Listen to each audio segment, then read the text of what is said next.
Hey guys, tonight we begin with the disastrous legacies and questionable parenting skills of some of the worst fathers in medieval history, men who by all accounts should have come with warning labels. So before you get comfortable, take a moment to like the video and subscribe, but only if you genuinely enjoy what I do here. And let to me know in the comments where you're tuning in from and what time it is for you. It's always fascinating to see who's joining us from around the world. Now, dim the lights, maybe turn on a fan for that soft background hum, and let's ease into tonight's journey together. You might know King John as the villain in every Robin Hood story ever told, but what you may not know is that he was also a world-class contender for least emotionally available father of the 13th century. And that's saying something in an era where parenting was mostly yelling and arranging strategic marriages before your kid hit puberty. John ascended the English throne in 1199, and within weeks he managed to alienate pretty much everyone: barons, nobles, the Pope, his own mother, and eventually his own children. His legacy as a father is a perfect mix of neglect, selfishness, and the occasional felony homicide. Let's start with the charming story of his nephew, Arthur of Brittany. Arthur had a claim to the throne, and, unfortunately, John had a claim to rage. So he captured the teenager and, allegedly, starved him to death in a castle dungeon. Parenting tip: if your solution to family rivalry involves medieval torture, you've probably crossed a line. But John didn't reserve his dysfunction for extended family. His own son, Henry III, inherited a realm so financially broken and politically unstable that it was basically the medieval version of a flaming trash cart.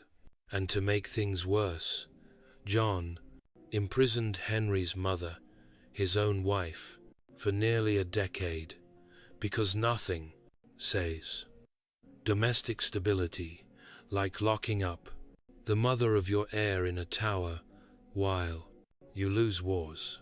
He taxed the nobles into open rebellion, lost most of his French territories in a single tantrum, disguised as a campaign, and eventually got forced to sign the Magna Carta, which he immediately ignored because rules are for peasants. To the outside world, John was a tyrant, but to his children, he was an absentee landlord with a temper and a crown. He wasn't nurturing, he wasn't wise, he was, at best, the medieval equivalent of a dad who misses your birthday because he's off losing Normandy again. So, when we say worst dad in medieval history, John sets the tone. He didn't just fail at fatherhood, he weaponized it. Ivan the Terrible wasn't just bad at parenting. He set the bar so low it tunneled under the foundations of Russian history. Ruling as the first Tsar of all Russia in the 16th century, Ivan started his reign with ambition, reform, and decent PR. But by the time his children were old enough to talk, he had already entered his paranoid tyrant phase. It involved mass executions, secret police, and what modern experts would gently describe as deep trust issues. He fathered several children, but his relationship with his eldest son, also named Ivan, was the kind of disaster that makes modern therapy bills look like charity. The two had a famously tense relationship. The younger Ivan was smart, competent, and popular, which in B3, Ivan the Terrible's book translated to deeply suspicious. Things came to a literal head in 1581, when father and son got into a heated argument. The reason Ivan the Terrible had violently attacked his pregnant daughter-in-law, the younger Ivan's wife, for wearing inappropriate clothing, aka existing without his royal permission. The younger Ivan confronted him. Words were exchanged, voices raised. Then, in true overkill fashion, the elder Ivan struck his son across the head with his scepter in a fit of rage. His son fell, bleeding, dying. There's even a painting of the moment.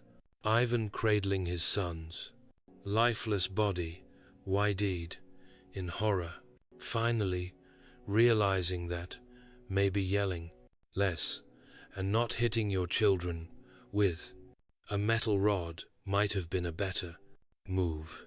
This was not just the death of a son, it was the death of Ivan's political future. His remaining heirs were weak and unfit to rule, setting the stage for the time of troubles, which is as fun as it sounds. Russia descended into chaos, famine, and succession crisis, all because Dad couldn't keep his temper in check. Ivan's guilt didn't make him a better father.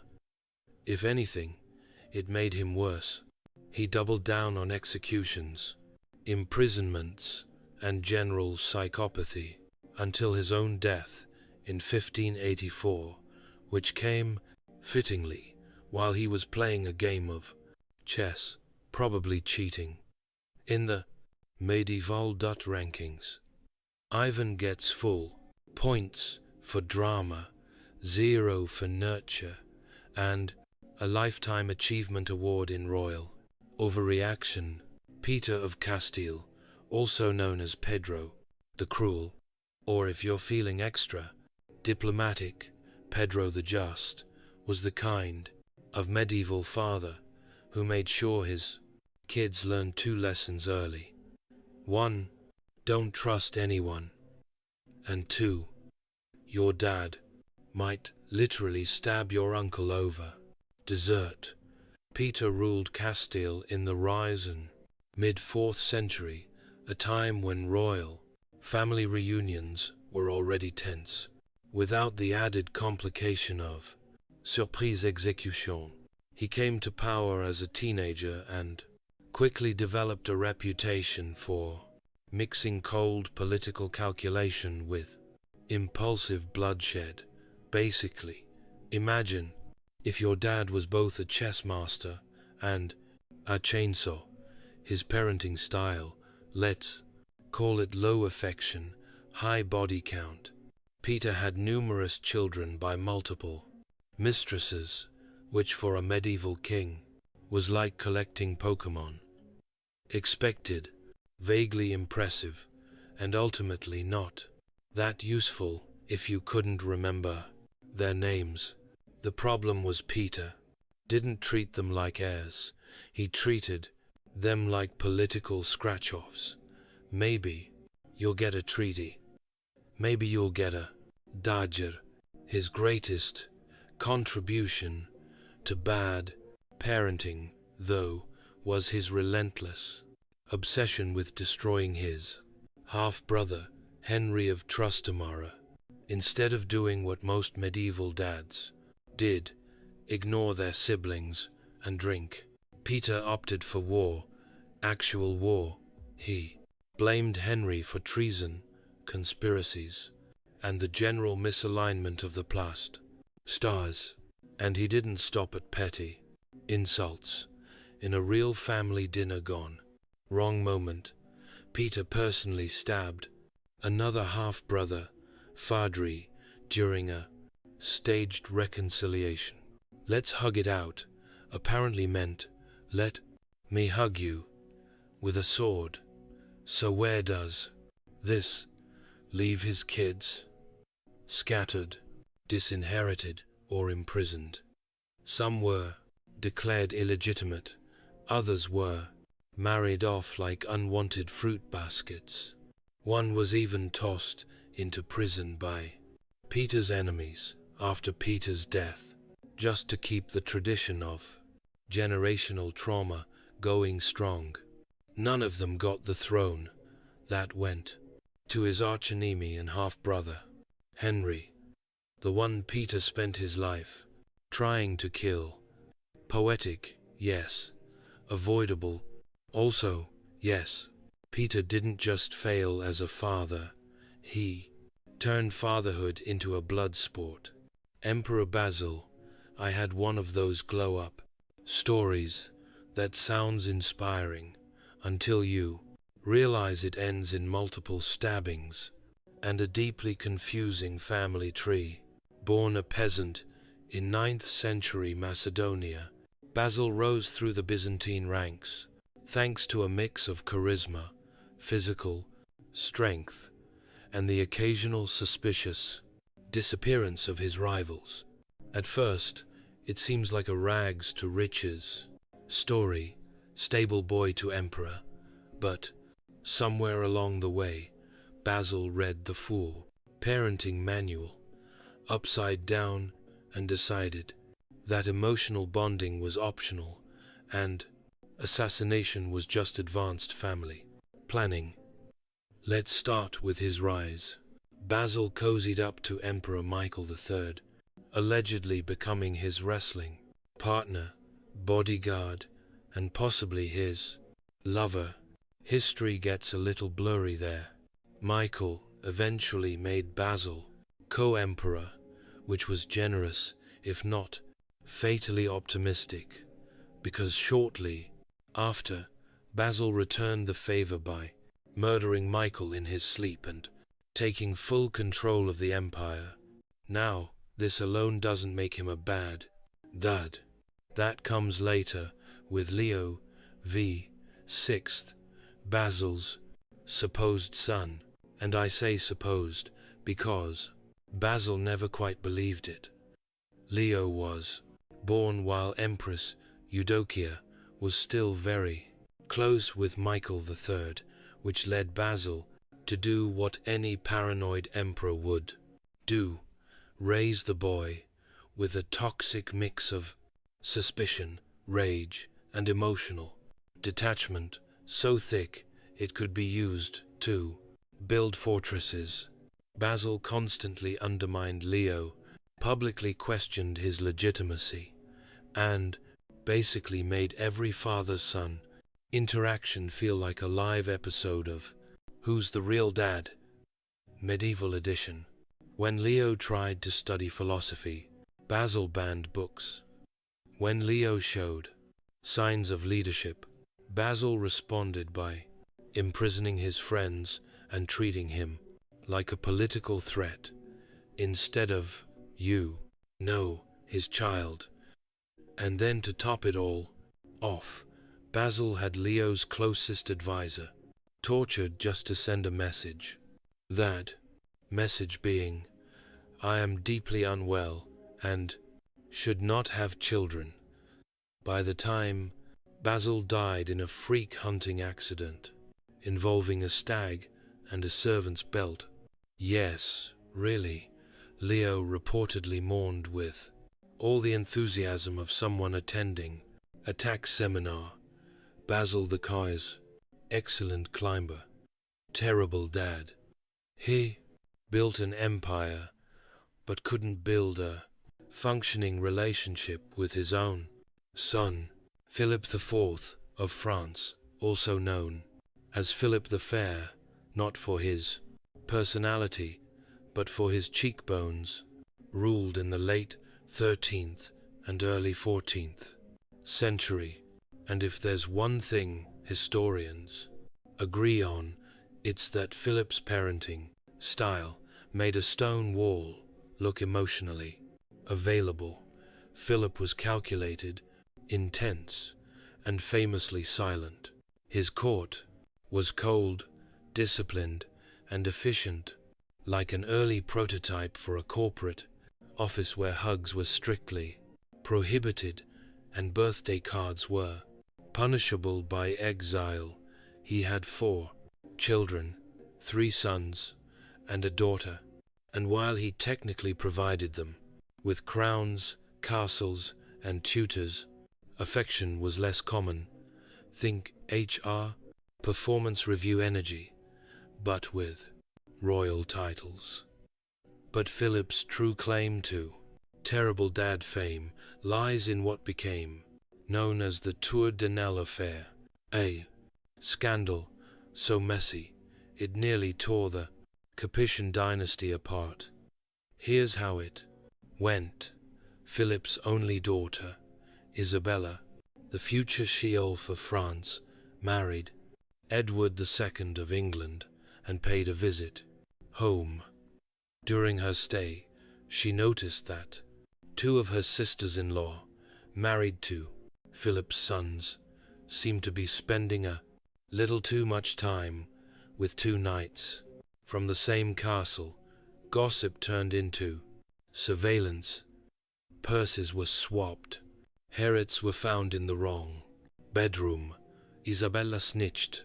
Philip acted, and when I say acted, I mean medieval CSI. He had the women arrested, their lovers tortured until they confessed, and the knights executed in a particularly graphic and public way. The princesses were imprisoned permanently.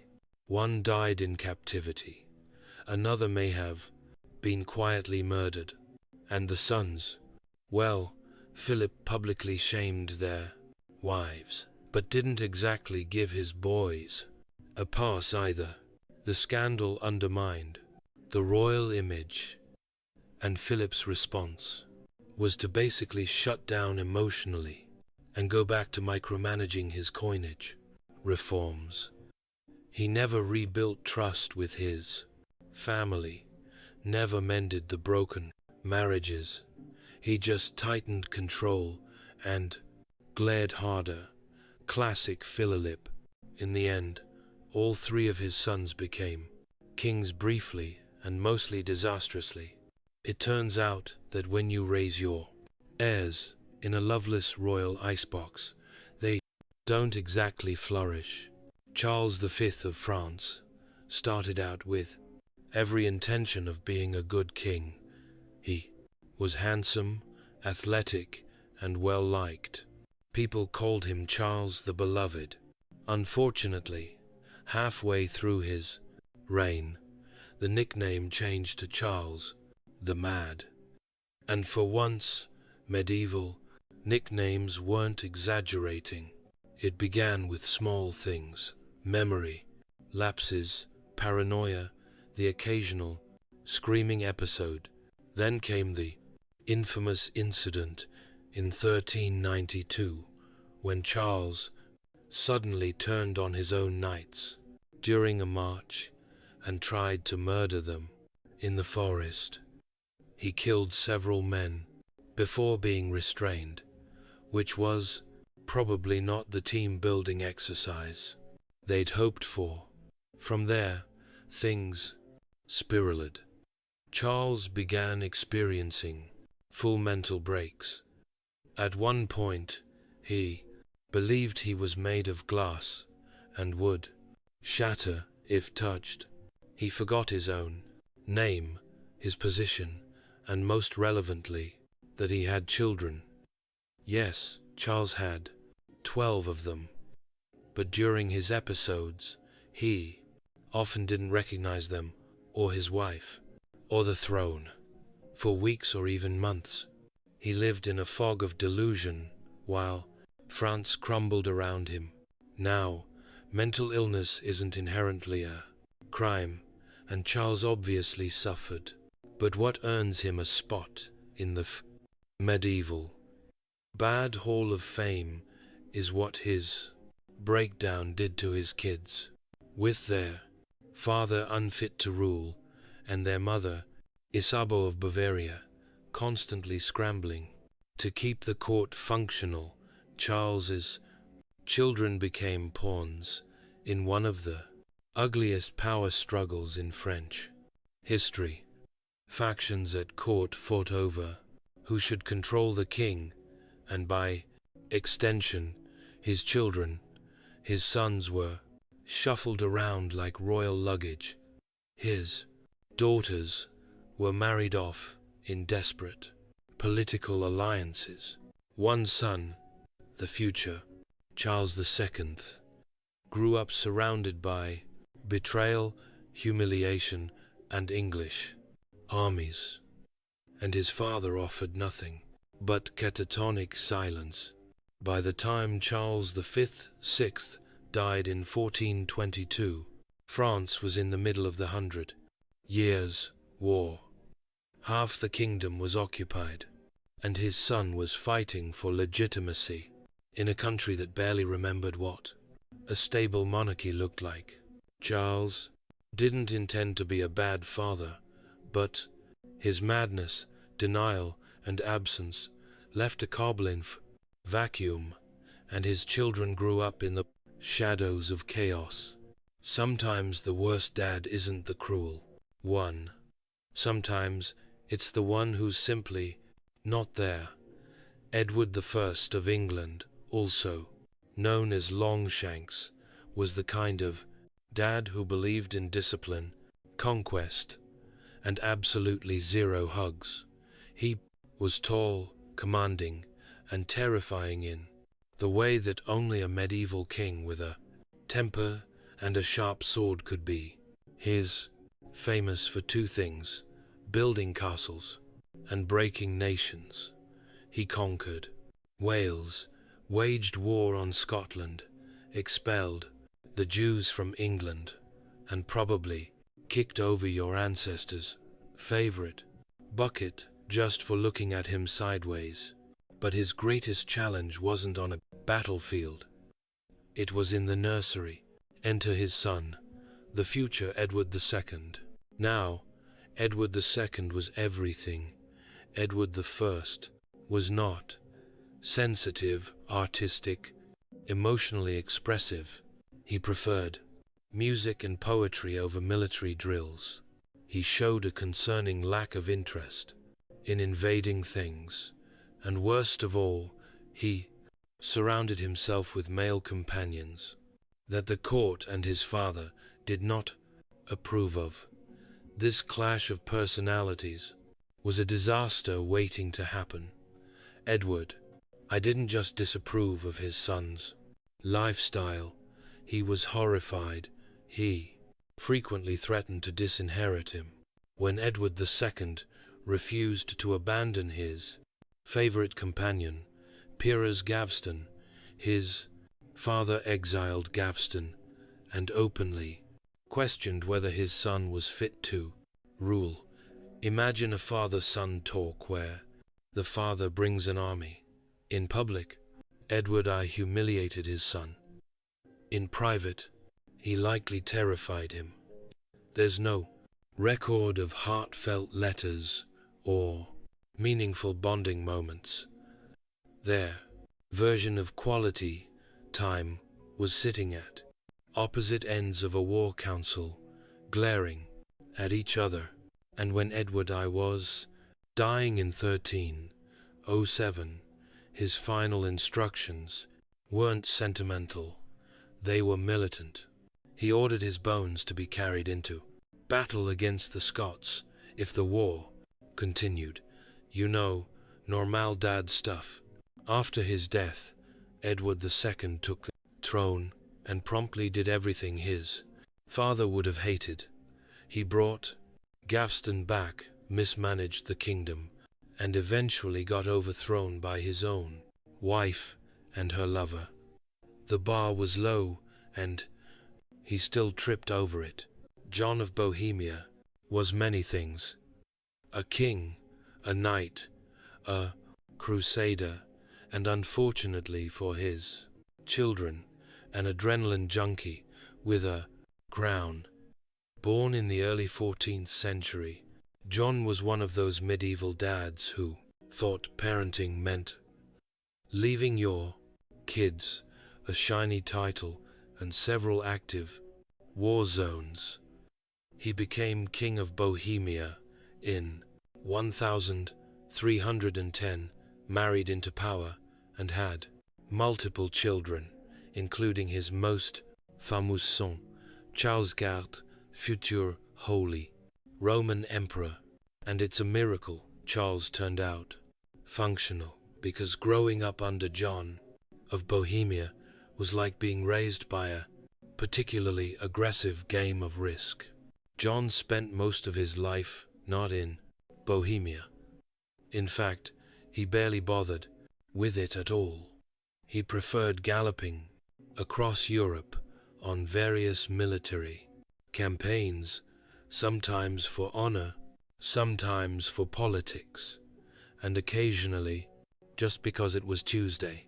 He pawned off his governing duties and his children, leaving young Charles to be raised by strangers, while John jousted his way through France, Italy, and the Low Countries. As a father, he was distant. As a role model, he was, maybe don't do that.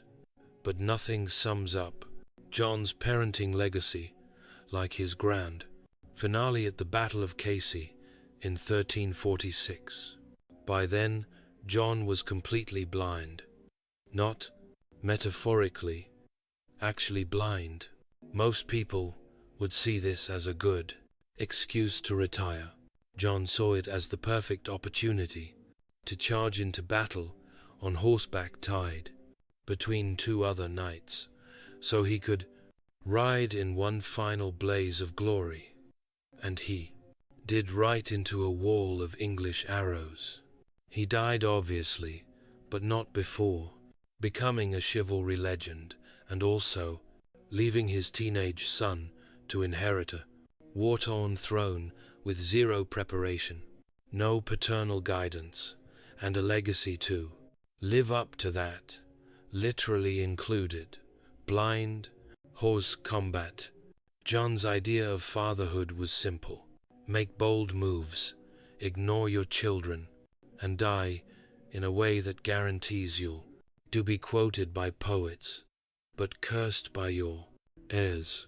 Charles IV would later become one of the most effective rulers in European history, which is even more impressive when you realize he had to unlearn everything his father never taught him. William the Conqueror is best known for winning the Battle of Hastings in 1066 and turning England into his personal renovation project.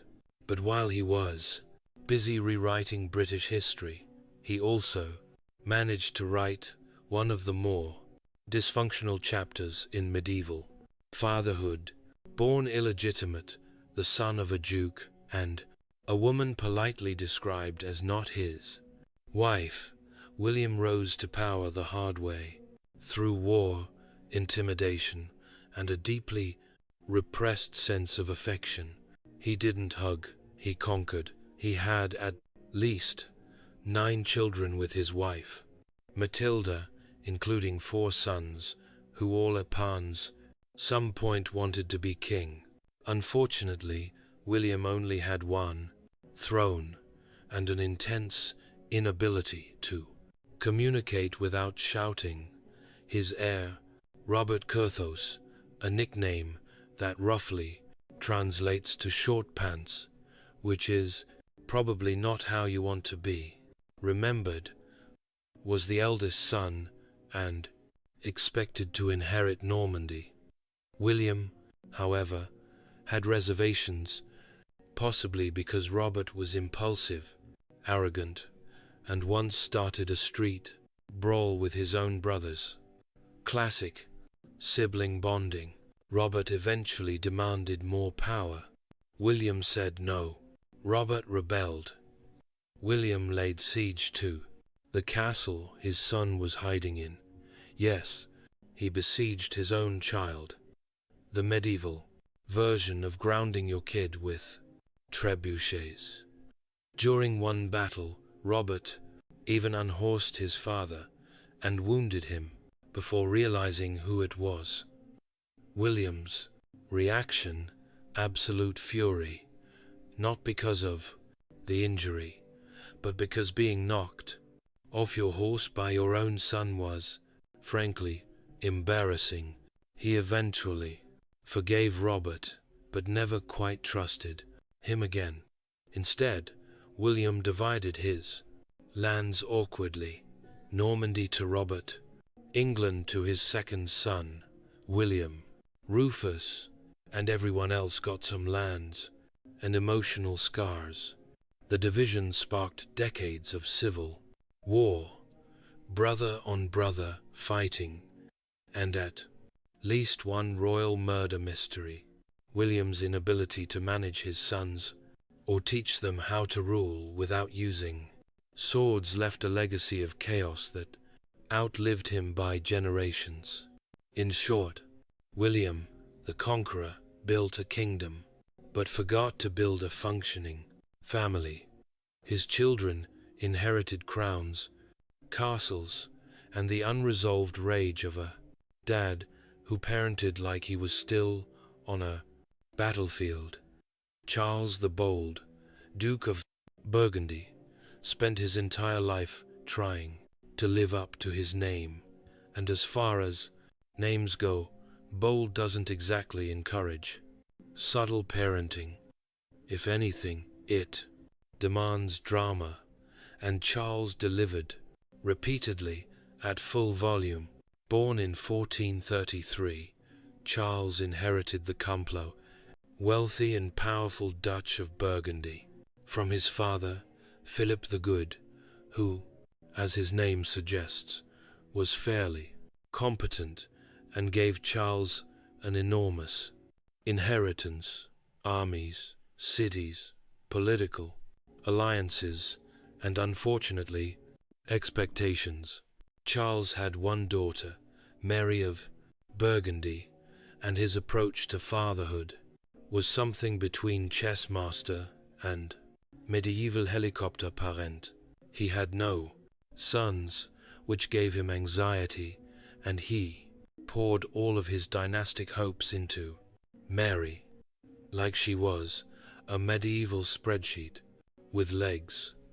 Instead of preparing her for rule, Charles focused on expanding the Burgundian state by starting fights with just about everyone: France, the Swiss, the Holy Roman Empire. If they had a border, he wanted to push past it. He believed he could carve out a shiny new kingdom for himself, with Mary waiting politely on the sidelines to inherit it. Spoiler: this plan went up in flames. Charles was bold, yes, but also reckless. He fought battles he didn't need to fight, insulted allies, and underestimated every enemy he had. His final years were a non-stop war, ending in the spectacular disaster of the Battle of Nancy in 1477, where Charles charged headfirst into the Prussians' Swiss army and was killed. His body was found days later frozen in the snow, half eaten by wolves, which historians agree is never a great postscript for your parenting resume.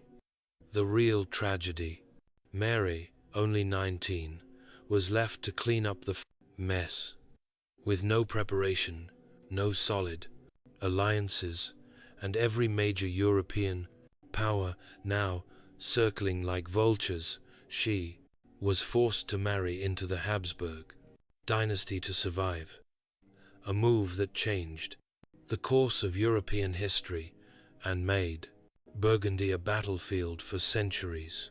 Charles the Bold didn't leave his daughter a legacy. He left her a smoking diplomatic crater and an army of enemies. He wanted to be remembered as a king. Instead, he's remembered as a cautionary tale, and possibly wolf food. If Alonso the 11th of Castile had been alive today, he'd have his own reality show, something like Keeping Up with the Illegitimates or The Royal Bachelor, Iberian edition. Ruling in the first half of the 14th century, Alonso was a skilled military leader who spent much of his reign fighting off Muslim forces in the Reconquista. On the battlefield, he was decisive and effective. At home, however, he was decisively disastrous as a father, especially if your name wasn't Leonor of Guzman. Let's explain. Alonso married Maria of Portugal, a proper royal match, designed to keep Iberian alliances clean and politically efficient. But Alonso had zero interest in his wife. He had another woman in mind, Leonor of Guzman, a noble woman who quickly became his mistress, his confidant, and eventually the mother of 10 of his children. 10. Not 2, not 4, 10. He was building his own soccer team on the side. These were not hidden children either. Alonso flaunted them at court. He gave them titles. He gave Leonor estates. He treated the whole thing like a medieval Instagram feed. Here's me with my mistress. Here's me promoting her sons. Here's my actual queen sulking in the background. Maria understandably did not appreciate this. The real problem came after Alonso's sudden death. From the Black Death in 1350, his legitimate son with Maria, Peter I, Castile, later known as Peter the Cruel, spoiler alert, became king at the age of 15 and was furious about his father's favoritism. His first major act, avenging his mother, Peter had Leonor of Guzman arrested and later executed. Not politely, not discreetly, it was brutal and public. The civil war between Peter's supporters and the children of Leonor, his half-breed brothers, raged for years, all thanks to Dad's inability to keep family and statecraft in separate bedrooms. Alonso X 11th wasn't abusive or absent. He was excessively present in the wrong places. He loved his mistress, adored his illegitimate sons, and left his actual heir with nothing but resentment and a civil war waiting to happen. Oh, strong king, yes, but as a father, Alfonso gets full points for reproduction, 0 for judgment, and a lifetime subscription to medieval family drama. Richard the Lionheart is one of those kings who got way more press than parenting time.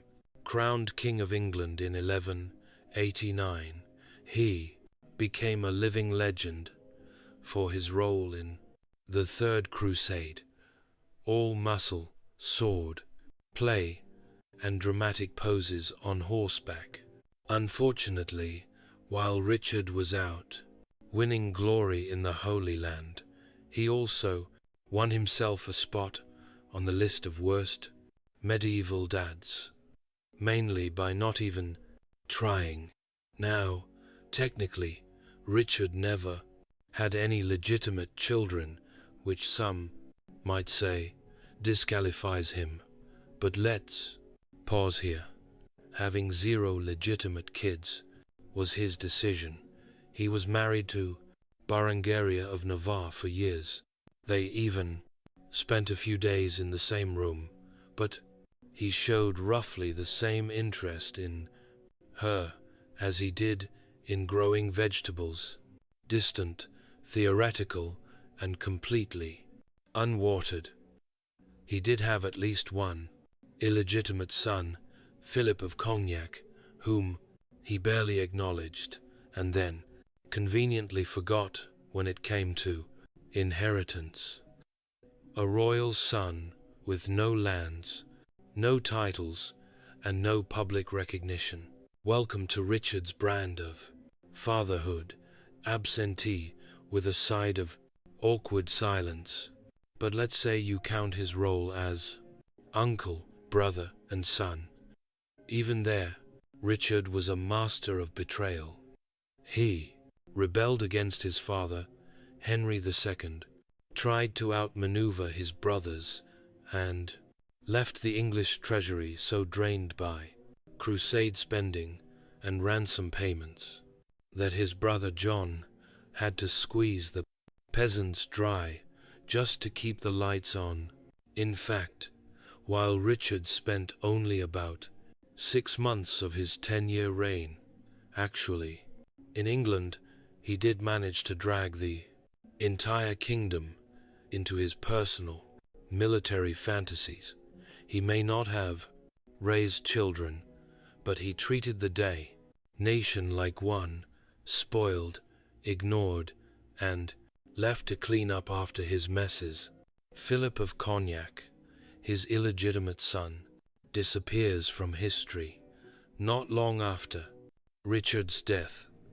No title, no land, no mention, just another royal shadow, forgotten by a father too busy being immortalized in tapestries.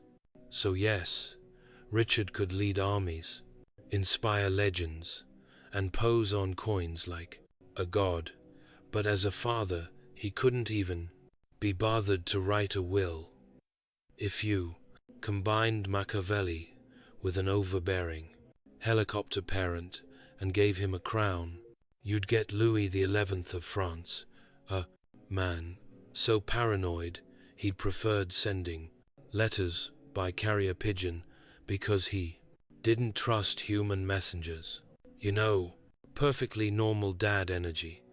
Louis ruled in the 15th century and is best known for turning France into a centralized, bureaucratic machine run by spies, bribes, and threats whispered behind closed doors.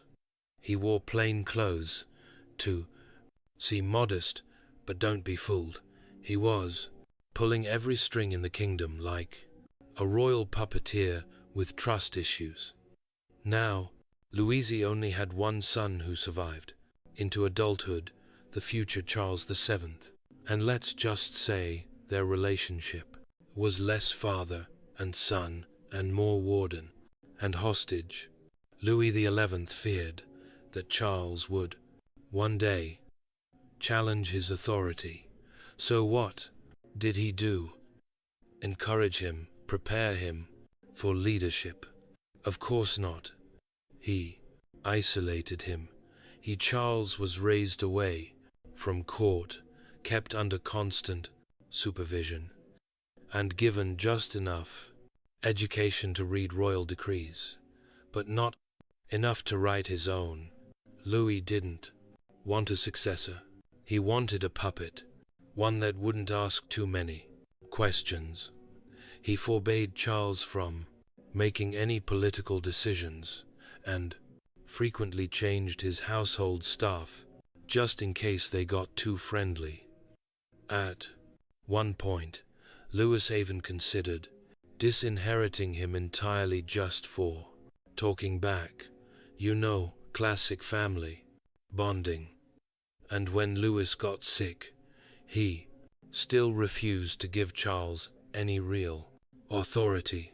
Instead, he tried to govern from his deathbed, using a combination of letters, rumors, and desperate micromanagement.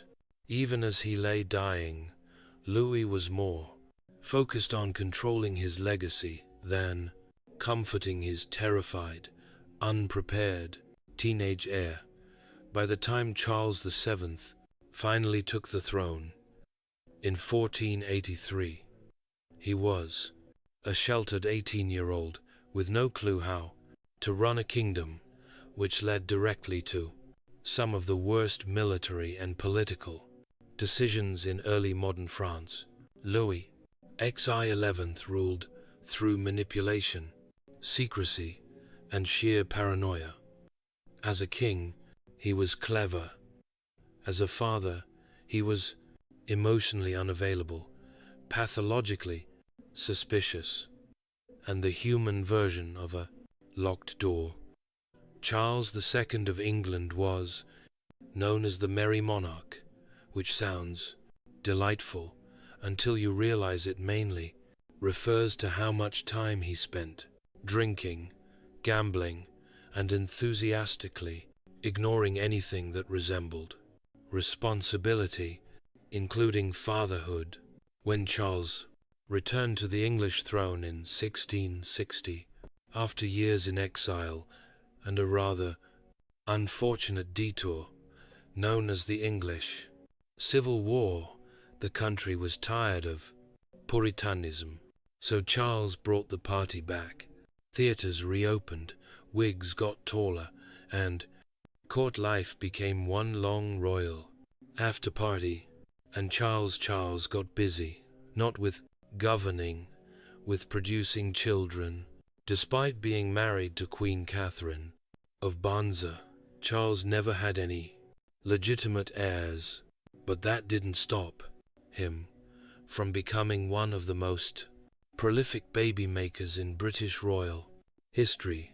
He acknowledged at least 12 illegitimate children from 7 different mistresses, including actresses, duchesses, and one woman who once dressed up as a milkmaid to seduce him because that was a thing, apparently.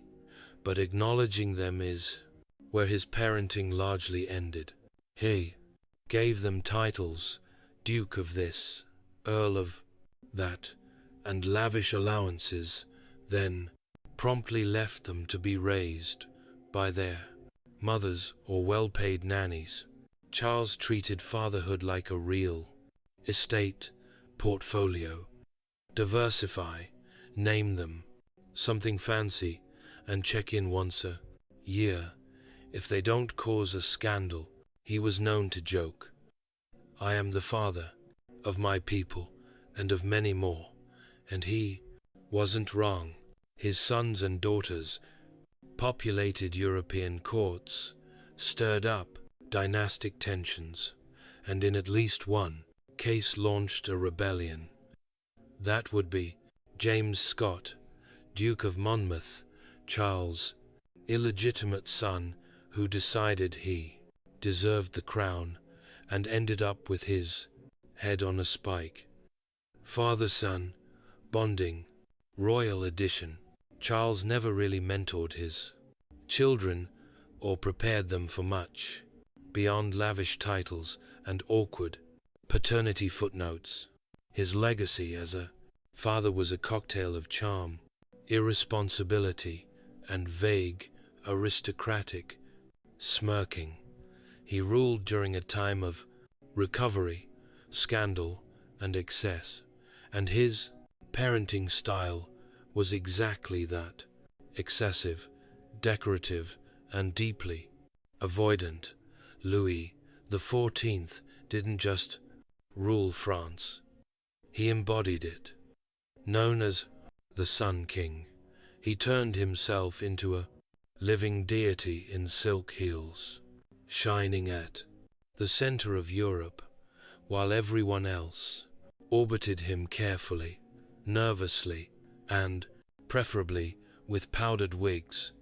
He reigned for 72 years, making him the longest reigning monarch in European history. That's a lot of time to build an empire, micromanage nobility, and, most relevant here, mess up your kids. Louis had one legitimate son, the Grand Duke, and at least 16 illegitimate children by various mistresses. He later legitimized many of them because why not? Hand out nobility like party favors. Now Louis wasn't an absent father. He was omnipresent. He hovered. He controlled everything. Think less, Dad. Reading you bedtime stories. And more, Dad. Assigning you your political alliances. Before your voice changes. The Grand Duke, Louis's only legitimate male heir, grew up in the most luxurious prison imaginable, Versailles, surrounded by marble, fountains, and spies. Louis didn't trust him with any real power, which is awkward when your job is literally next king. Every time the Dauphin tried to assert himself, Louis would gently remind him who the actual son in the room was by undermining his decisions, stalling his education, or just flat out ignoring his advice. The Dauphin never ruled. He died before his father, as did the Dauphin's son and his son. That's right, Louis XIV outlived 3 generations of heirs, partly because he insisted on bottling power so tightly that his family line suffered from emotional anemia. Meanwhile, Louis's legitimized children weren't exactly raised to challenge him. They were dressed up, paraded around, and used to marry into key noble houses. Strategic pawns in silk shoes. Some of them were given absurd amounts of prestige. Others faded into the background. None were allowed to outshine him, and most never dared to try. Louis wasn't violent or negligent. He was worse, suffocatingly sovereign.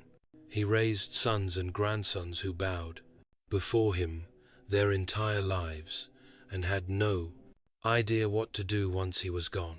Long before satellites, Doppler radar, or hourly forecasts on your phone, the ancient Babylonians were already peering into the skies for answers, and not just out of idle curiosity. For them, predicting the weather wasn't toile luxury. It was a matter of life and death, crops, harvests, irrigation, and the very survival of cities along the Plain de Verre. Tigris and Euphrates rivers depended on how well these ancient people could read the signs of the heavens. Babylonian priests, known as Bu, took on the role of prototeorologists, but their weather app was the open sky, and their data was written in clay. Literally, thousands of cuneiform tablets unearthed from the ruins of cities like Nineveh and Babylon contain weather, omens, sky, patterns, and long-term observations, passed down across generations. These weren't vague horoscopes either.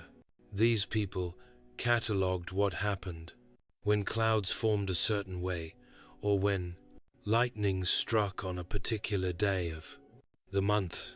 A cloud forming in the west, that might mean a flood is coming. Thunder heard from the north, a sign of war. Red skies at dusk, likely divine wrath, or at least a warning to prepare for crop failure. If a crescent moon glowed too brightly, it wasn't just pretty, it meant something serious, and the priests would consult older omens to decide what to do. But here's the twist. While it all sounds mystical, a surprising amount of it was based on observation and experience.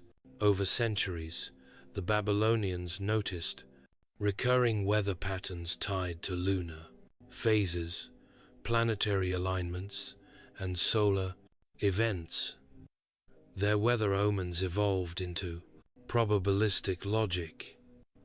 If X happened in the sky, Y usually followed on the present ground. And how did they track these phenomena? They climbed massive ziggurats, those iconic temple towers where the views were unobstructed and ideal for spotting cloud formations, sunsets, lightning, patterns, and celestial movements. Imagine standing atop a stone mountain, watching the horizon with trained eyes, looking not just for clouds, but for messages from the gods. To the Babylonians, weather wasn't just natural. It was political, spiritual, and terrifying. If your barley harvest failed because you missed a celestial omen, your people could starve, and your city could fall. The pressure on these sky watchers, astronomical, literally, and yet, despite being surrounded by myths and gods, they were building something shockingly close to science. In ancient Egypt, the most important weather event wasn't rain or sunshine. It was the annual flooding of the Nile. This flood was no disaster. It was salvation. Without it, crops wouldn't grow, fields would dry up, and famine would knock at the door. But it had to be timed just right. If it came too early, planting would be impossible. Too late, and the growing season would be lost. So, how did the Egyptians know when the flood was coming? They looked up, not at clouds, but at stars. Specifically, the heliacal rising of Sirius, the brightest star in the night sky. Every year, just before dawn, Sirius would appear on the eastern horizon, rising just ahead of the sun. To the Egyptians, this wasn't just a beautiful sight. It was a celestial alarm clock. Within days of its appearance, the Nile would begin to swell. They didn't stumble upon this by accident. Egyptian priests, known as hour watchers, had spent centuries tracking Sirius and other stars from their temple observatories. They used tall columns marked with shadow lines, water clocks, and even small handheld instruments to measure time and stellar positions. Their goal wasn't abstract astronomy. It was agriculture. Lives depended on it. When Sirius rose, it also marked the Egyptian New Year, a sacred time of rebirth tied directly to the inundation. The gods, they believed, controlled this cosmic order.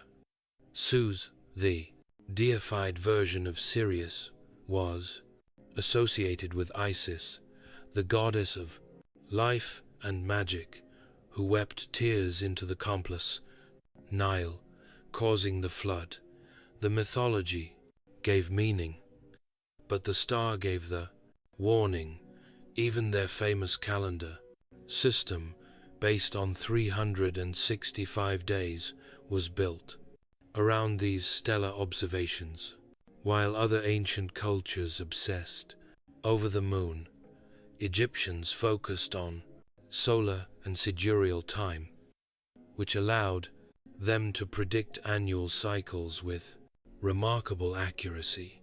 And when the flood did arrive, it was measured using nilometers, stone columns placed in the river to monitor water levels.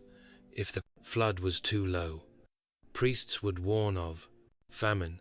Too high, and they feared destruction. But when it was just right, pharaohs held festivals, praising the divine order of the heavens. In short, Egypt didn't rely on weather forecasts. They relied on a cosmic dance between stars, gods, and the river that gave them life.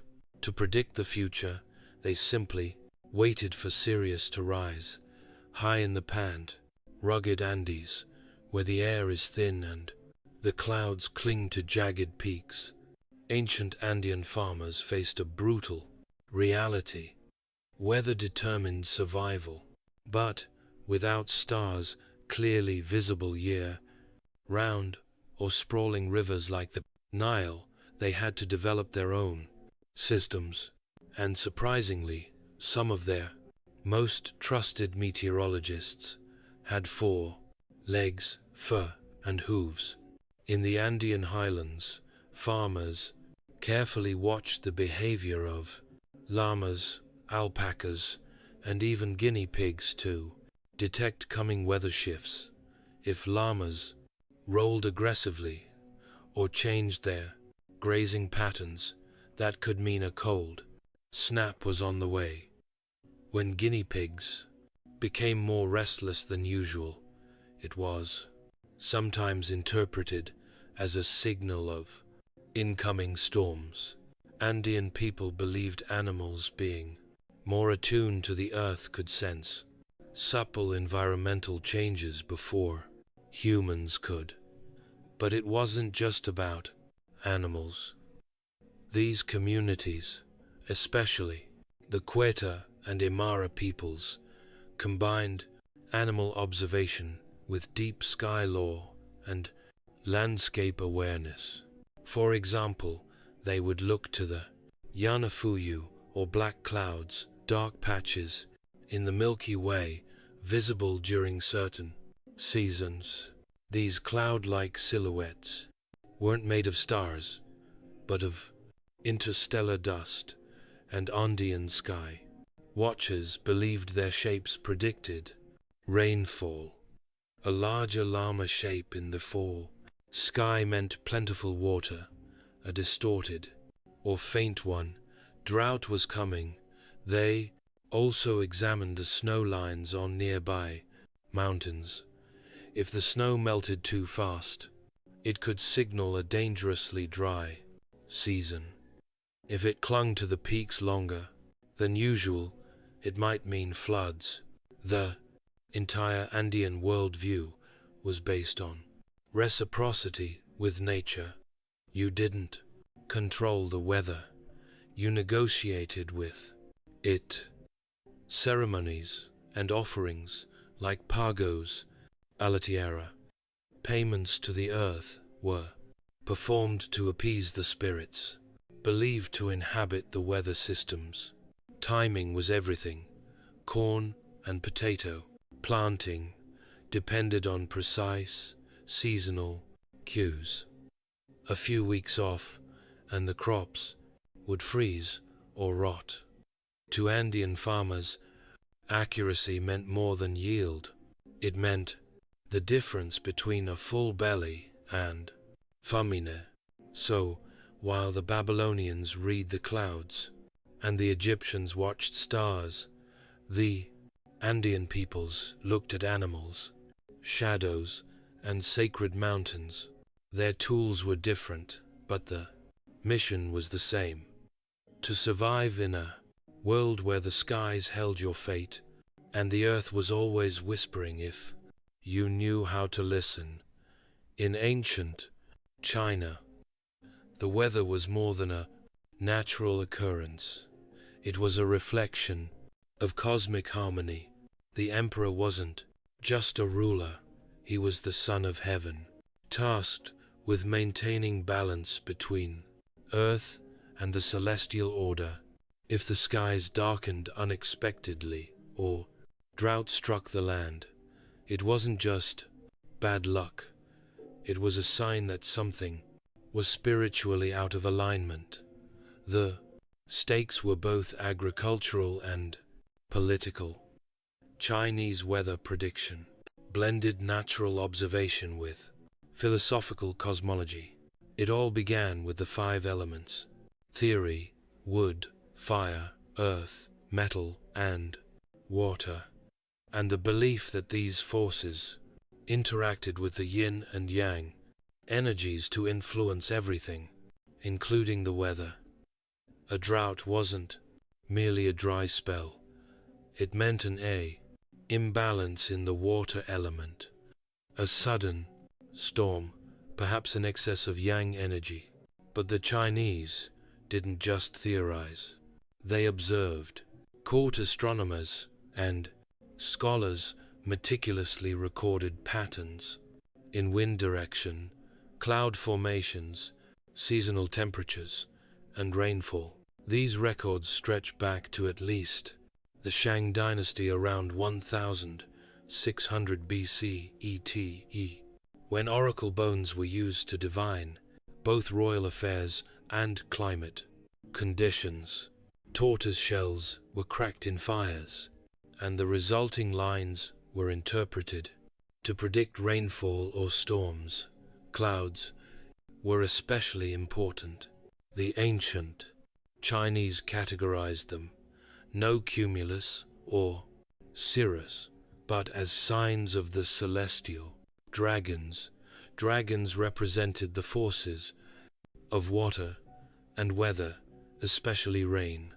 A curling snake, like cloud in the east, that meant good fortune and rain. Red clouds at dusk, on the other hand, were often seen as omens of war or unrest. They even developed early meteorological instruments. By the Han Dynasty, they were using water clocks and rudimentary wind vanes. Later on, the Chinese would invent devices like the seismoscope and early versions of the rain gauge centuries ahead of their European counterparts. And when things went wrong, when floods wiped out villages or locusts followed droughts, it wasn't just a tragedy. It was an existential crisis for the emperor. These events could trigger revolts, as the people saw them as proof that heaven had withdrawn its mandate. The skies weren't just nature, they were law. So, while the Chinese didn't rely on animals or just the stars, they had their own unique system, a marriage of empirical observation, philosophical balance, and dragon cloud poetry. And if you wanted to rule China, you'd better know what the wind was whispering. In ancient Greece, weather prediction began to peel away from the gods and steer towards something we'd recognize today: logic. That doesn't mean the Greeks abandoned divine explanations altogether. Zeus was still flinging thunderbolts, but a handful of thinkers began asking dangerous questions. What if the skies weren't ruled by temperamental gods, but by natural laws? Enter Anaximander, Aristotle, and a cadre of early philosophers who tried to explain weather without divine intervention. Anaximander, one of the earliest, proposed that rain and wind were caused by the sun evaporating moisture from the earth, a concept that wasn't terribly far from reality. Then came Aristotle, who basically wrote the ancient version of a weather textbook, Meteorologica. In Meteorologica, Aristotle didn't just describe clouds or rain. He tried to classify the entire natural world: winds, earthquakes, lightning, even celestial phenomena based on observable patterns. He argued that air, water, earth, and fire combined in different ways to create storms, snow, and heat waves. Sure, some of it was wrong. He thought comets were dry exhalations that caught fire, but the effort itself was revolutionary. Greek farmers, meanwhile, didn't wait for Aristotle's lectures to finish before planting their olives. They relied on calendar-based knowledge, passed down through generations. One famous example is the Works and Days by Hesiod, a poetic farming manual written around 700 BCE. It told farmers when to plant, when to harvest, and what signs to watch for. If cranes were migrating south. Winter was near. If Orion rose early in the morning, it was time to prune vines. The Greeks also paid close attention to wind patterns, especially sailors. The Asian winds, regular summer winds in the Aegean, were predictable enough to plan voyages. Harbors, trade routes, and even temples were built with these patterns in mind. This kind of empirical experience-based knowledge coexisted with more philosophical speculation, and yes, omen still played a role, particularly among rural folk. A howling dog at night or a moon ring could still send shivers down a farmer's spine, but compared to their neighbors, the Greeks made a bold leap. They believed nature could be studied, not just worshipped. In ancient India, predicting the weather was less about scanning clouds and more about understanding vast cyclical forces. The subcontinent's agriculture depended heavily on one thing, the monsoon. If it arrived late or brought too little rain, crops would fail. If it came too early or with too much intensity, floods would destroy entire villages. This delicate balance gave birth to one of the most detailed early systems of seasonal prediction. The earliest weather law in India comes from the Vedas, sacred texts composed over 3,000 years ago. These hymns, chants, and rituals didn't just praise the gods, they encoded generations of observational knowledge. One of the most important deities was Indra, god of storms and rain, who rode the clouds and released monsoon torrent with his thunderbolt. When Indra was pleased, the rains came. When he was angry, droughts followed. But the Vedic seers weren't passive worshippers. They were also keen observers of seasonal cycles, or ritus. The Indian year was divided into 6 ritus, each tied to specific atmospheric changes. Farmers learned to associate certain blooms, bird migrations, and insect patterns with the approach of monsoon rains. For example, if the Kartak flower bloomed early, it meant heavy rains were likely. If frogs croaked more often at night, farmers took it as a reliable sign that the wet season was close. The ancient Siddhantic texts, which came later, incorporated even more rigorous astronomical frameworks. Scholars like Varaham, writing in the 6th century CE, compiled manuals that blended astrology, star movements, and environmental cues to forecast weather events. In his work, Brahat Samhita Varamahira outlined over 100 indicators for predicting rain, ranging from the color of the sky at sunrise to the movements of snakes and ants. These weren't vague predictions either. Monsoon forecasting involved solar and lunar calendars, the study of planetary conjunctions, and long-term sky watching to find patterns. The goal wasn't just to understand the weather, but to live in harmony with it. Agriculture, temple construction, festivals, and even royal decisions were often timed with these seasonal insights. Across the vast and varied landscapes of North America, indigenous peoples developed deeply localized systems of weather prediction long before any European settler brought a barometer. From the Arctic tundra to the plains, deserts, and coastal forests, Native American tribes tuned into the environment with extraordinary precision.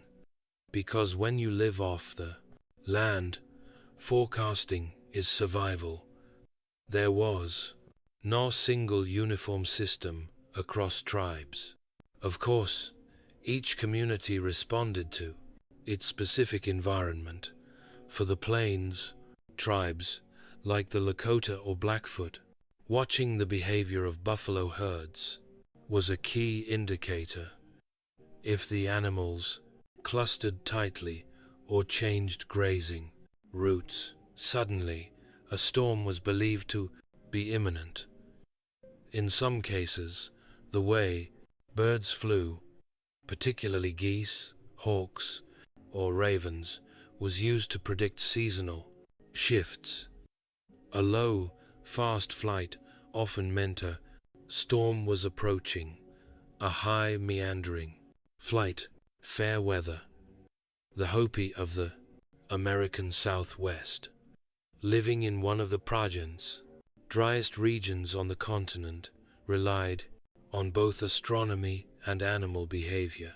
The sighting of certain insects like ants building unusually tall mounds indicated upcoming rain. The Hopi calendar was also guided by the rising of key constellations. The appearance of the Pleiades at dawn signaled the time for planting corn. Like the Egyptians with Sirius, the Hopi used the heavens to guide agriculture. Meanwhile, in the Pacific Northwest, the Tlingit and Haida watched the sea, the color of the water, the movement of schools of fish, and even the texture of morning fog were all pieces of a natural puzzle.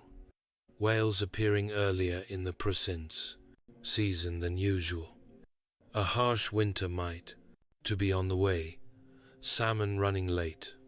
A dry summer was likely. Some tribes went beyond mere observation and practiced ritual forecasting, blending spiritual traditions with environmental awareness. In some Iroquois communities, special weather songs were sung to honor the Tean, spirit of thunder, while Cherokee shamans interpreted cloud shapes during sacred ceremonies to determine the next planting period. What united all these approaches was intimacy with nature. This wasn't weather prediction in the phrase modern scientific sense.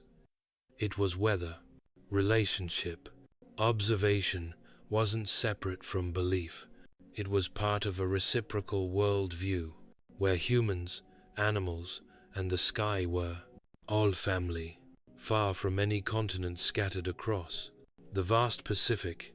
The ancient Polynesians developed one of the most astonishing systems of environmental navigation and weather forecasting the end world has ever seen. These seafaring people didn't just predict weather for farming. They did it while sailing thousands of miles in open canoes with no instruments, no maps, and no written language. How did they survive? They read the ocean like a book. Polynesian navigators or wayfinders, trained from childhood to notice subtle changes in wind patterns, wave, refraction, cloud formations, and even the flight paths of seabirds. A skilled navigator could tell a storm was coming, not from thunderheads or dark skies, but from how the swells under the boat shifted slightly in rhythm. A sudden change in the scent of the air or the color of the horizon might mean a squall was approaching. Clouds were also crucial. Certain types of clouds, like cumulus, clouds that formed over islands during the day, were used not just for locating land, but for anticipating local weather. If the cloud had a sharp, vertical shape in the morning, it might mean clear skies. If it flattened and darkened toward evening. Rain and rough seas could follow, and then there were the stars. Polynesian didn't just stargaze for beauty. They memorized the entire celestial sphere, learning dozens of star paths that helped them judge their location and orientation. But those same stars also gave hints about the seasons. When Antares rose just before dawn, it signaled the approach of the cyclone season in parts of the South Pacific. Star risings and settings were carefully correlated with wind shifts and rainfall patterns. Their knowledge wasn't written, it was embedded in chants, songs, and oral stories. Learning to navigate was less about formulas and more about absorbing patterns, repeating them until they became second nature. These living maps included weather signs as part of the route. Even ocean color was a cue. A sudden shift from deep blue to greenish water might signal a coral reef or shallows, but also warmer currents and increased storm potential. Every detail mattered. Every change in nature was a message. As modern humans scroll through weather apps and glance at satellite images before stepping outside, it's easy to forget that, for most of history, the weather wasn't predicted. It was felt, observed, and feared. And yet across the ancient world, from Babylon to the Andes, people managed to build entire systems of, quote, survival from what they could read in the skies, the soil, the stars, and even the animals around them. What united all these ancient forecasting traditions was intimacy. Whether it was a Babylonian priest standing atop a ziggurat, interpreting thunder, or an Andean farmer watching a llama's behavior, weather prediction wasn't some distant scientific abstraction. It was personal, it was ancestral, and it was urgent. Modern meteorology built on physics, data models, and technology owes a surprising debt to these ancient systems. The Egyptians tied the rising of Sirius to the Nile's flood, essentially discovering a seasonal astronomical trigger. The Chinese tracked wind patterns and categorized cloud types. Indian scholars documented climate behaviors with alarming precision in texts still studied today. Even Aristotle's Meteorologica, despite its flaws, became foundational in Fau's Western thought for centuries. But perhaps the most enduring lesson from the ancients isn't about accuracy, it's about attunement. These civilizations didn't just predict the weather, they respected it. They wove it into religion, ritual, poetry, and politics. Weather wasn't just something that happened, it was something that spoke, and that worldview might be worth reclaiming. As we face a modern climate crisis, rising temperatures, erratic rainfall, disappearing seasons, we might do well to borrow a bit of that ancient humility. The Babylonians didn't think they controlled the skies. The Polynesians didn't try to dominate the ocean. They adapted, listened, and treated nature as a partner, not a problem. Today's forecasts can tell us if it'll rain next Thursday, but they can't tell us how to live with the land or how to pass that knowledge down through stories, songs, and signs. The ancients knew something we've largely forgotten. that survival isn't just about knowing the weather. It's about belonging to it. By the year 44 BC, Julius Caesar was the most powerful man in the Roman world, and possibly the most dangerous. He wasn't born a king, but he acted like one. His meteoric rise from a bankrupt aristocrat to the apex of Roman politics had been paved with cunning, military brilliance, and just the right amount of ruthless charm. His greatest military achievement, the conquest of Gaul, turned him from a popular general into a living war god. For nearly a decade, Caesar had led Roman legions across what is now France, Belgium, and parts of Germany, amassing unimaginable wealth and loyal soldiers who would follow him into the underworld if he asked.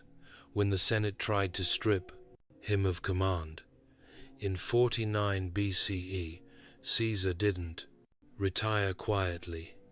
He crossed the Rubicon River, a literal act of treason, and marched on Rome. It was the point of no return.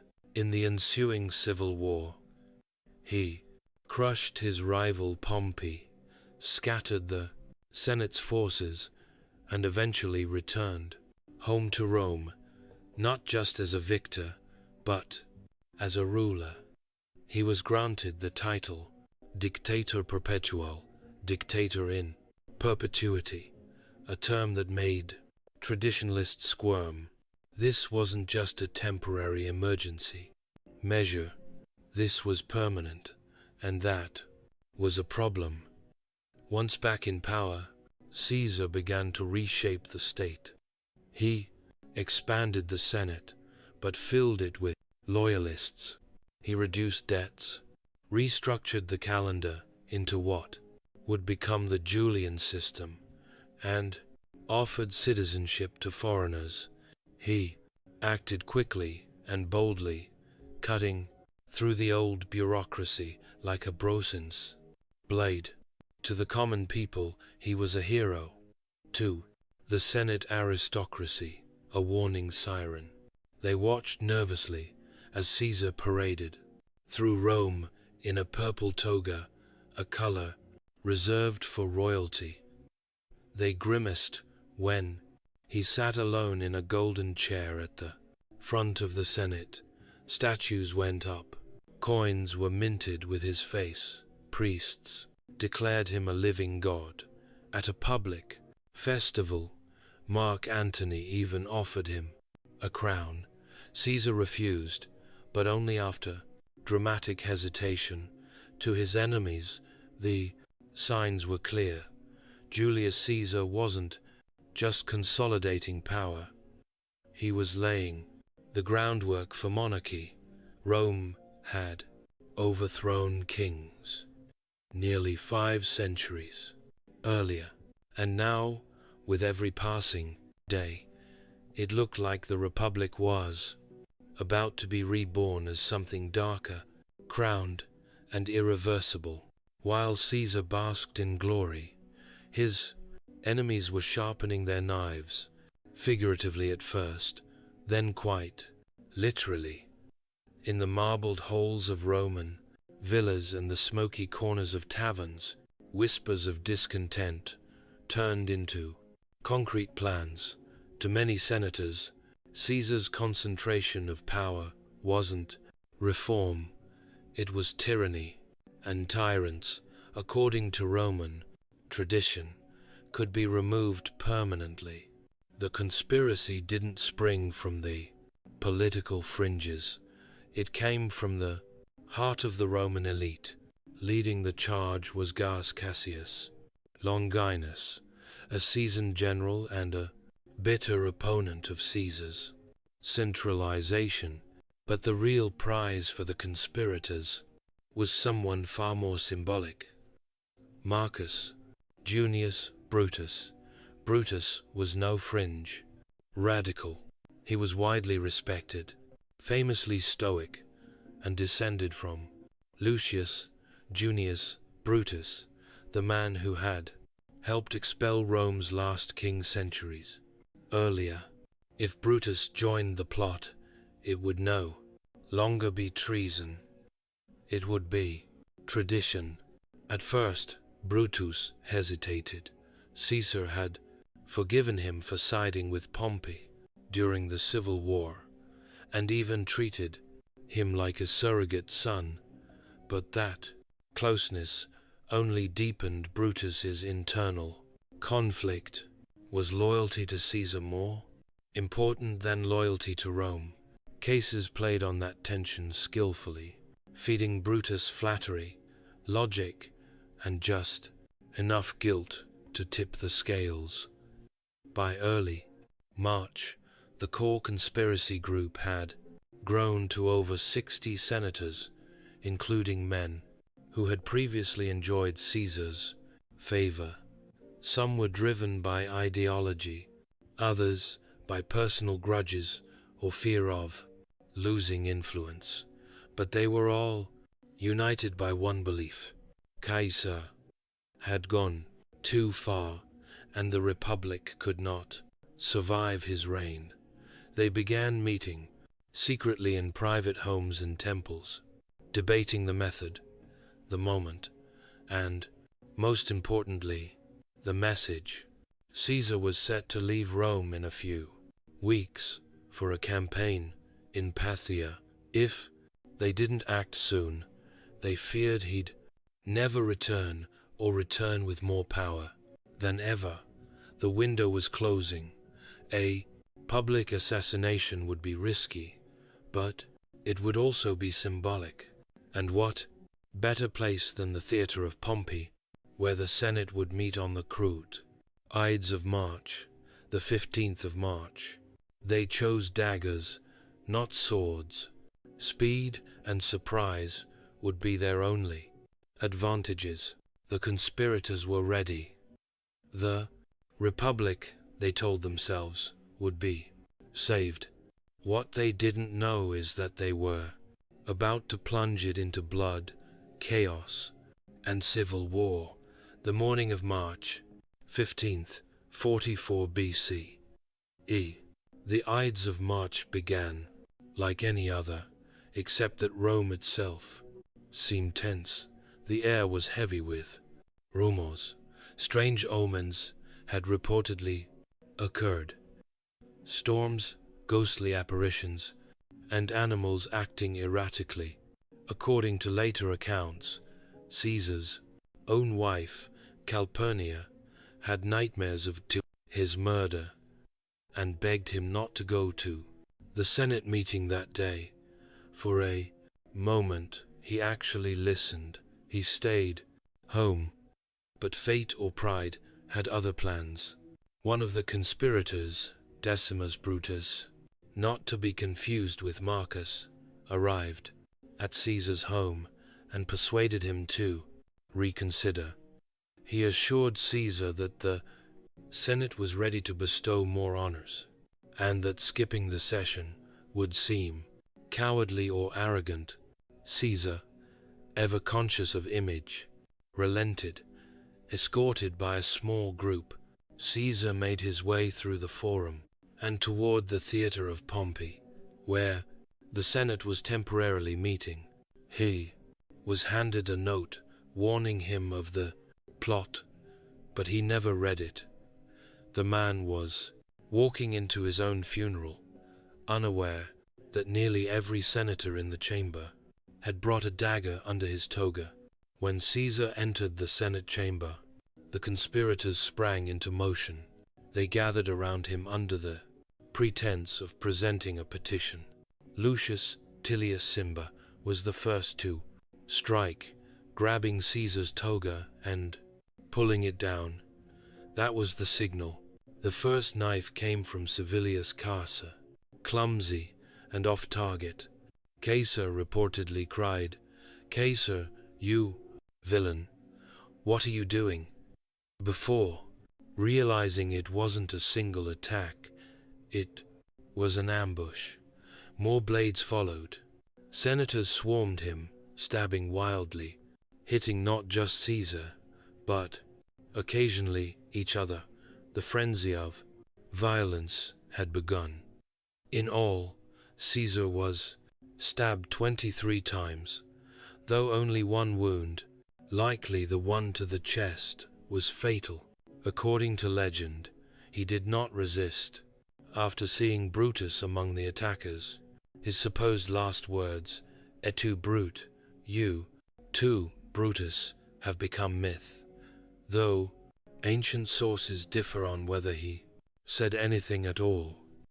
Some say he simply pulled his toga over his face in dignified silence. When the blood settled, Julius Caesar lay dead at the foot of a statue of Pompey the Great, his old rival. It was an eerie twist of fate. The tyrant had been slain. The Republic had been avenged, or so the assassins thought. When the bloodied body of Julius Caesar hit the Senate floor, the conspirators believed they had saved the Republic. They expected applause, celebration, a grateful Senate, and maybe a statue or two in their honor. What they got instead was panic, as Caesar's lifeless form lay crumpled. Beneath the statue of Pompey, the chamber fell into stunned silence. Then chaos erupted. Some senators fled in terror, unsure who might be targeted next. Others stayed frozen, unsure whether to mourn or cheer. The assassins, still gripping their daggers, raised blooded hands and declared they had liberated Rome from tyranny. But outside the chamber, the reaction was far colder and far more dangerous. The Roman people adored Caesar. He was the man who had fed them, entertained them, and promised them land and citizenship. He wasn't just a ruler. He was a populist icon, and now a gang of elites, many of whom had previously benefited from his rule, had butchered him in broad daylight. There was no trial, no ceremony, just knives and betrayal. The crowd began to grow restless when the conspirators emerged expecting cheers. They were met with glares and muttered threats. Even Caesar's enemies didn't quite know how to respond. The Republicans had no clear plan for what came next. There was no successor, no governing council, no road map, just a political vacuum. In the hours following the murder, the conspirators retreated to the capital, Line Hill, fearing retaliation. Meanwhile, Mark Antony, Caesar's co-consul and longtime loyalist, moved swiftly to stabilize the situation. Though he had known about tensions, he wasn't part of the conspiracy. And now he held one of the most powerful offices in Rome. Anthony brokered an uneasy truce. The Senate would not punish the assassins, and in exchange, Caesar's laws and appointments would remain intact. It was a delicate compromise, meant to prevent civil war, but it didn't calm the people. It only delayed the explosion. Caesar's will was unsealed, revealing unexpected news. He had posthumously adopted his grand-nephew, Gaius Octavius, later known as Augustus, as his heir, and more incendiary still, he had left generous gifts to the Roman citizens. The people were mourning. The assassins had no plan, and two ambitious men, Antony and Octavian, were about to weaponize Caesar's death. The Ides of March had killed a man, but it had awakened something far more dangerous, a power struggle that would tear Rome apart. If Caesar's assassination had stunned the Roman people, his funeral set them ablaze. Just days after the blaze, Ides of March, the city gathered in the Forum to mourn their fallen leader. Caesar's body lay in a gilded coffin, draped in purple and gold, displayed in front of temple of Venus Genetrix, his claimed divine ancestor. Mark Antony, now firmly positioning himself as Caesar's political heir, stepped forward to deliver what would become one of the most famous orations in Roman history. It wasn't subtle. Antony didn't just mourn Caesar.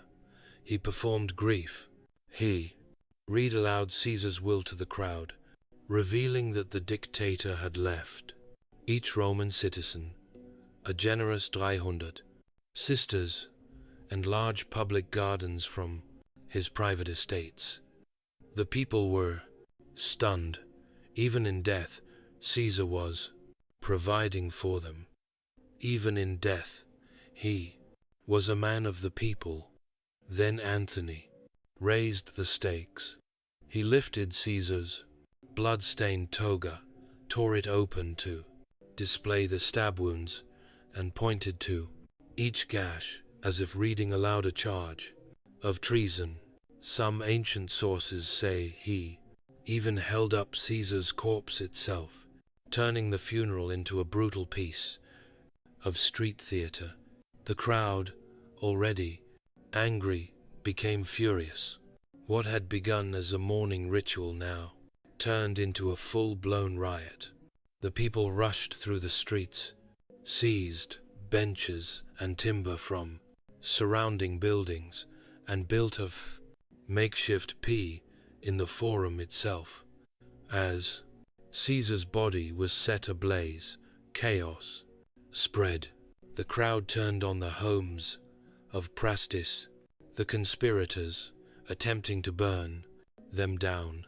Several were only saved by quick escapes or military protection. Rome was on the verge of civil collapse.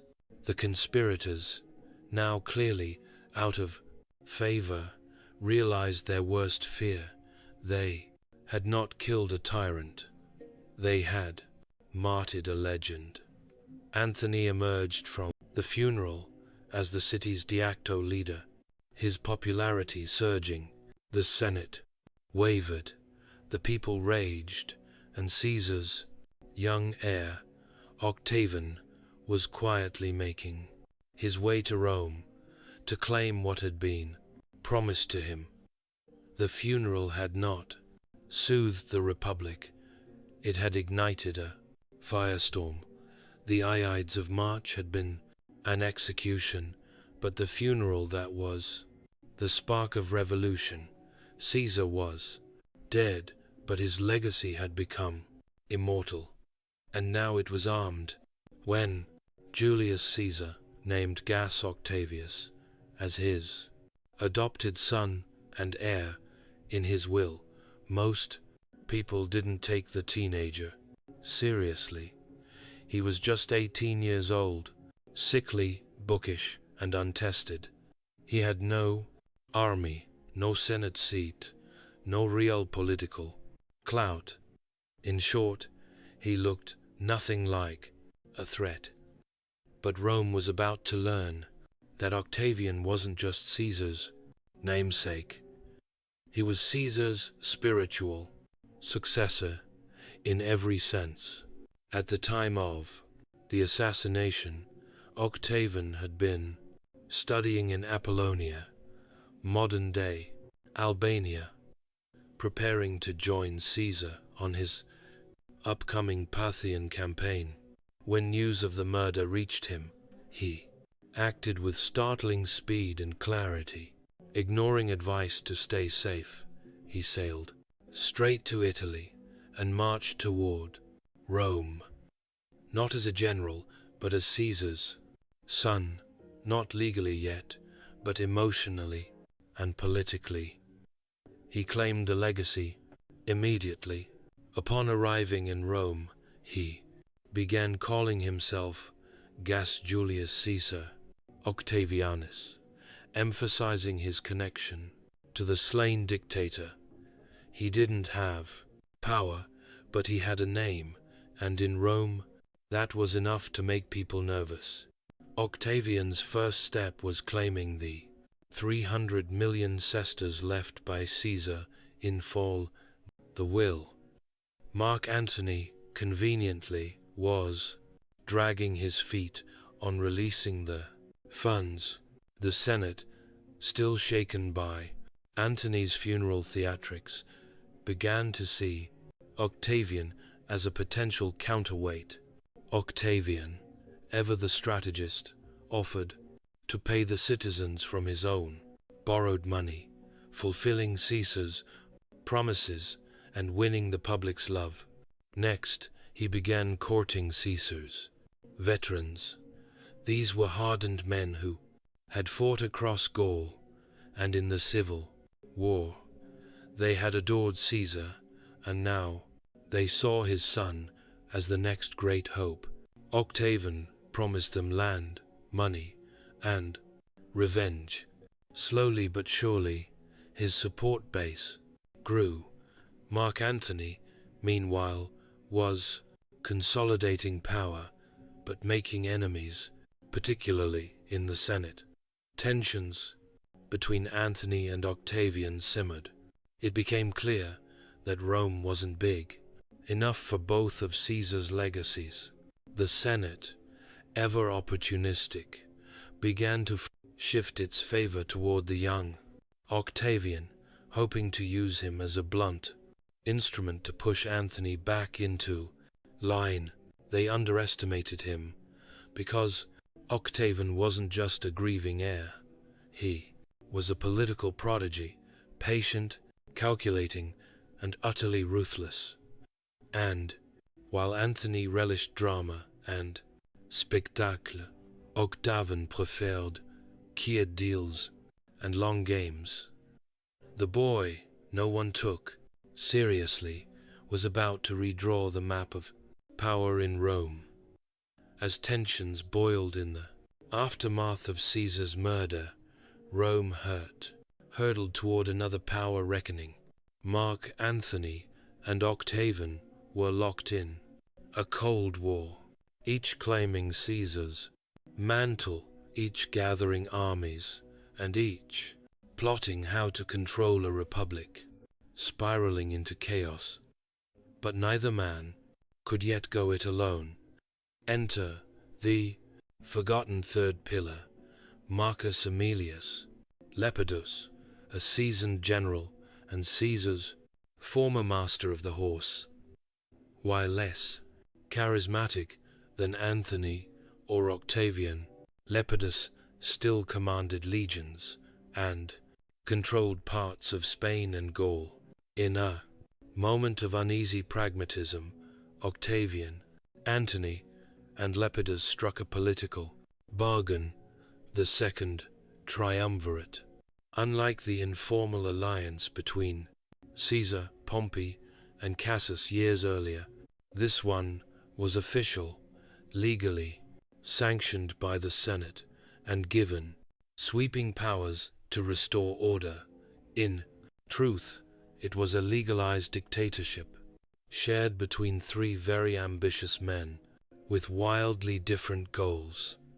Their first act of business, revenge.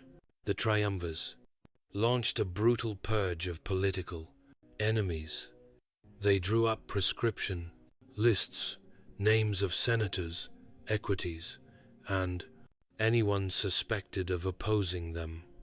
These weren't trials. These were executions. Land was confiscated, families ruined, and blood flowed in the streets of Rome. Even Cicero, the famous author and outspoken critic of Antony, wasn't spared.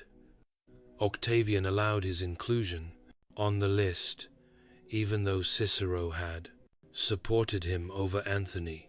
Pragmatism outweighed loyalty, but the real prize was still out of reach. The assassins of Julius Caesar, Brutus, and Cassius both had fled east after the murder and were building armies of their own, drawing support from Republican loyalists and provincial governors. The Republic's defenders were preparing for one final stand against Caesar's heirs. In response, the triumphs began massing their forces.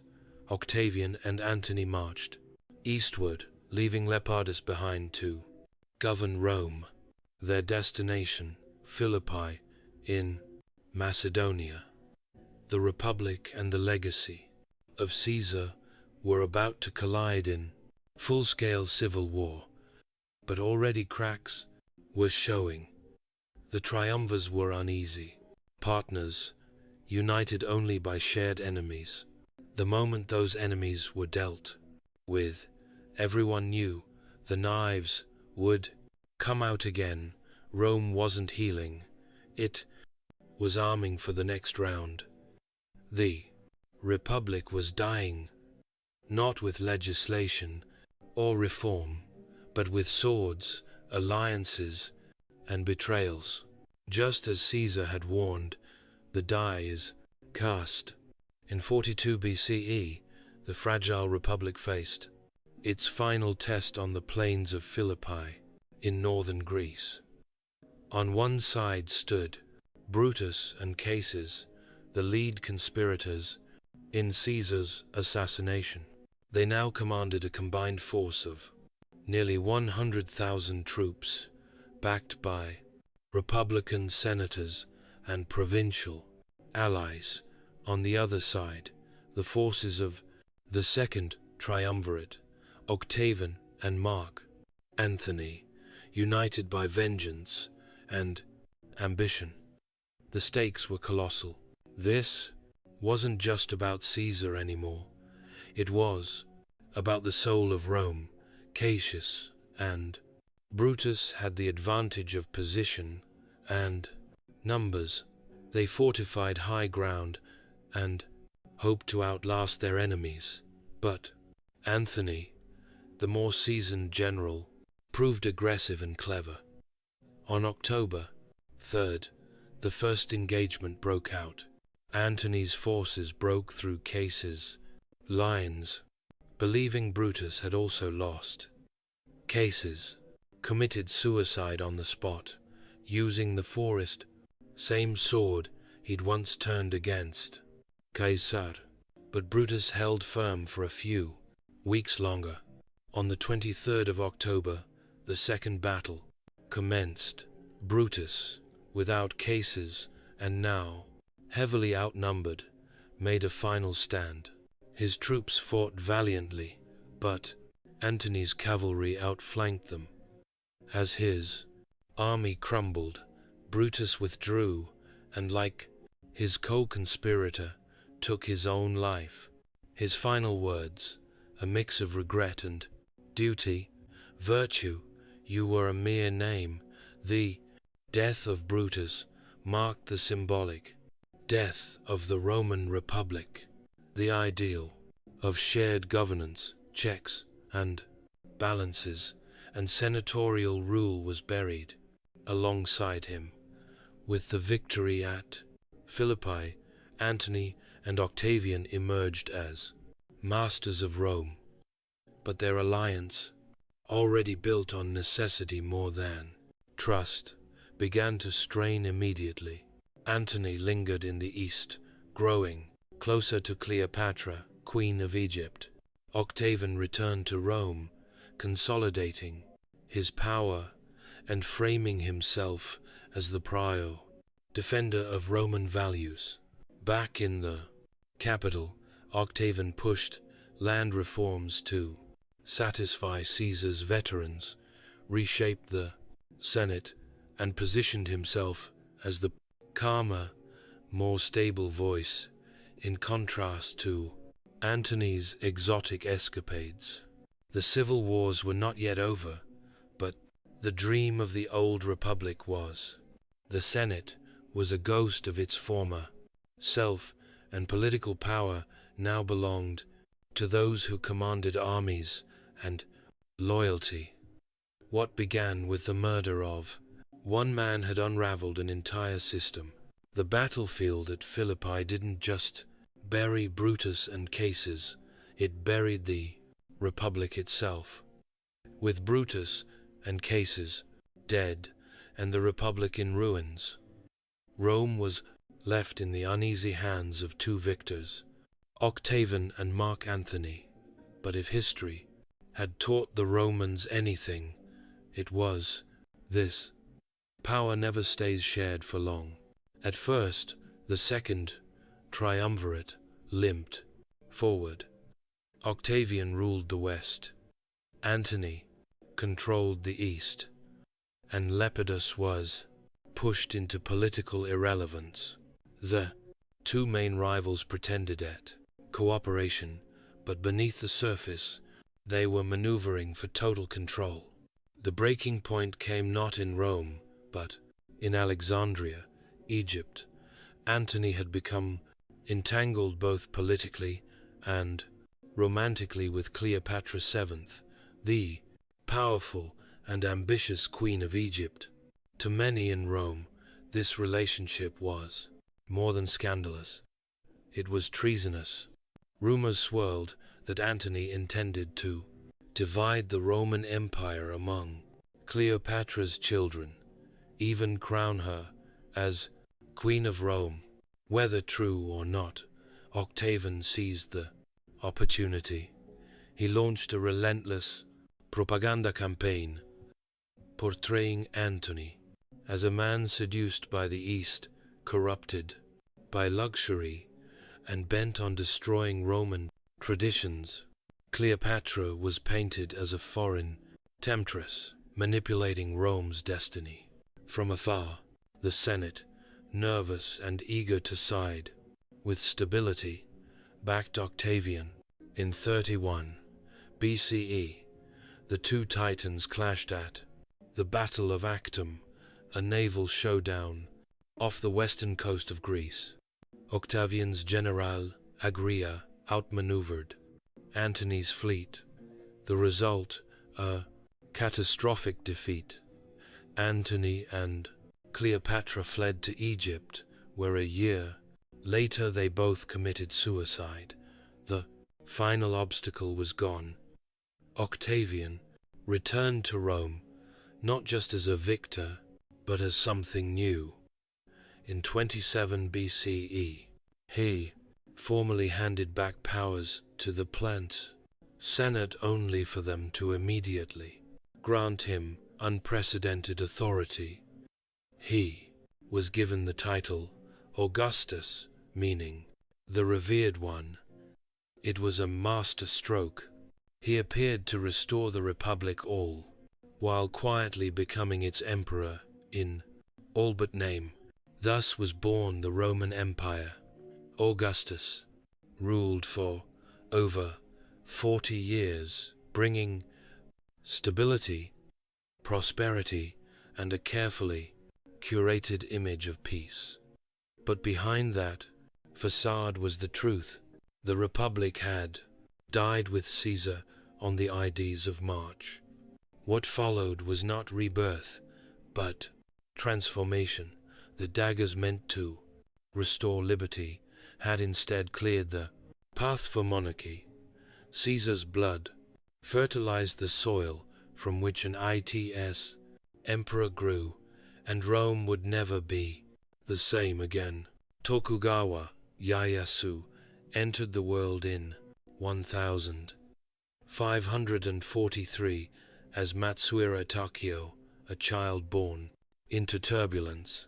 Japan was deep in the Sangoku Jedi, the Warring States period, a time when regional lords, or daimyo, vied for dominance in a fractured land.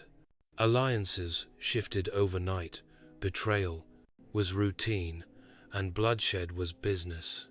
As usual, born into the Matsudaira clan, a minor noble family based in Mikawa province. Young Tetio was surrounded by enemies. From his first breath, the Matsudira was squeezed between two powerful and ambitious neighbors, the Oda clan to the prime west and the Imagawa clan to the east. With no real power to stand alone, Titio's family made the grim decision to secure protection through submission. At just 6 years old, the boy was sent away as a political hostage to the Vuris. Imagawa, effectively a living pledge of loyalty. But fate twisted crew. While en route to the Imagawa court, the Oda intercepted the caravan and took the boy for themselves. For the next 2 years, young Tarsio lived under the control of Oda Nuhide, father of the future warlord Oda Nunaga. Although treated with some care, he was still a prisoner, a bargaining chip. Eventually, after negotiations and trades, he was handed over to Imagawa Yoshimoto, who raised him in Sunpu as a noble hostage. But captivity didn't break Titio, it shaped him. Under the Imagawa, he was educated in classical Chinese texts, martial arts, diplomacy, and the art of war. He was taught how to read people, how to speak with caution, and most importantly, how to wait. While other boys dreamed of glory, he learned the value of patience and positioning. Though he was technically a hostage, he was not forgotten.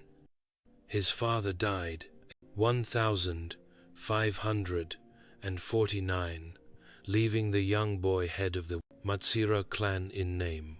Though his autonomy was still years away, even in his teens, he began to show hints of the man he would become.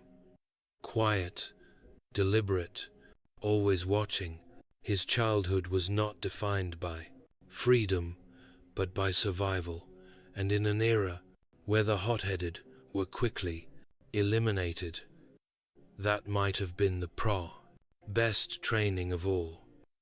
The boy who was passed from hand to hand would one day hold all of Japan in his own. By his early teens, Matsudira Tetio, soon to be known as Tokugawa Ieyasu, was no longer just a pawn in political games. Though still technically a hostage under the Imagawa clan, he had begun to earn respect as a young warrior. He trained relentlessly in swordsmanship, archery, and horseback riding. He studied strategy, cour etiquette, and governance. In 1556, at the age of 13, he underwent his coming-of-age ceremony and took the name Matsudira Mtoyasu. With the new name came new responsibilities and the right to lead men into battle. The Imagawa trusted Motoyasu enough to place him in command of small military expeditions. Despite his youth, he displayed an unusual combination of discipline, caution, and calm. He didn't seek glory in reckless charges. He preferred careful planning and decisive action. He was learning the art of war, not through legend, but through experience. And in Sangoku, Japan, experience came with blood. In 1557, Motoyasu married the daughter of Siguchi Chikanaga, an Imagawa ally, further cementing his bond to the clan. Yet, even as he played the loyal retainer, he never forgot his roots. His domain in Mikawa was technically under Imagawa control, but he still had ties to local retainers and vassals who longed for independence.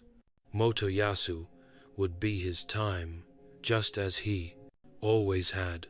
The moment came in 1560 during the Brozan's Battle of Okazama. Imagawa Yoshimoto, confident in his growing power, launched an ambitious campaign westward, aiming to conquer Oda territory. The Imagawa army marched with pomp and arrogance, expecting an easy victory. But young Oden Nobunaga, then a relatively unknown warlord, sprung a 12 surprise attack in the midst of a thunderstorm and slaughtered Yoshimoto and his men. The shock was seismic.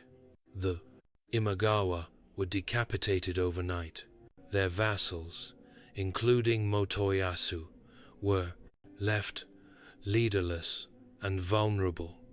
But instead of panicking, Motoyasu made his move.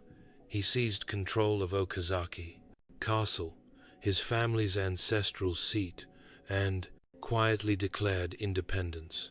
He returned to Mikawa not as a hostage, but as a rising daimyo in his own right. It was the first real step toward power. He had survived being a hostage, served under a collapsing regime, and now emerged as a player in his own right. The slow, careful climb of Tokugawa Ieyasu had begun. With the fall of the Imagawa clan after the Battle of Okazama, Matsudira, Motoyasu, now asserting his independence, stood at a dangerous crossroads. His tiny domain in Mikawa was vulnerable to both internal rebellion and larger hungry neighbors, but he didn't panic. He turned to an unlikely ally, the very man who had just destroyed his former overlord, Oda Nobunaga. In 1561, Motoyasu negotiated a formal alliance with Nobunaga. The terms were simple: mutual military support and recognition of each other's autonomy as a sign of goodwill. Motoyasu even sent his son, Tokugawa Hidetada, to the Oda court as a political hostage, repeating the painful practice he had endured as a child. It was a reminder of just how fragile and transactional alliances were in Sengoku, Japan.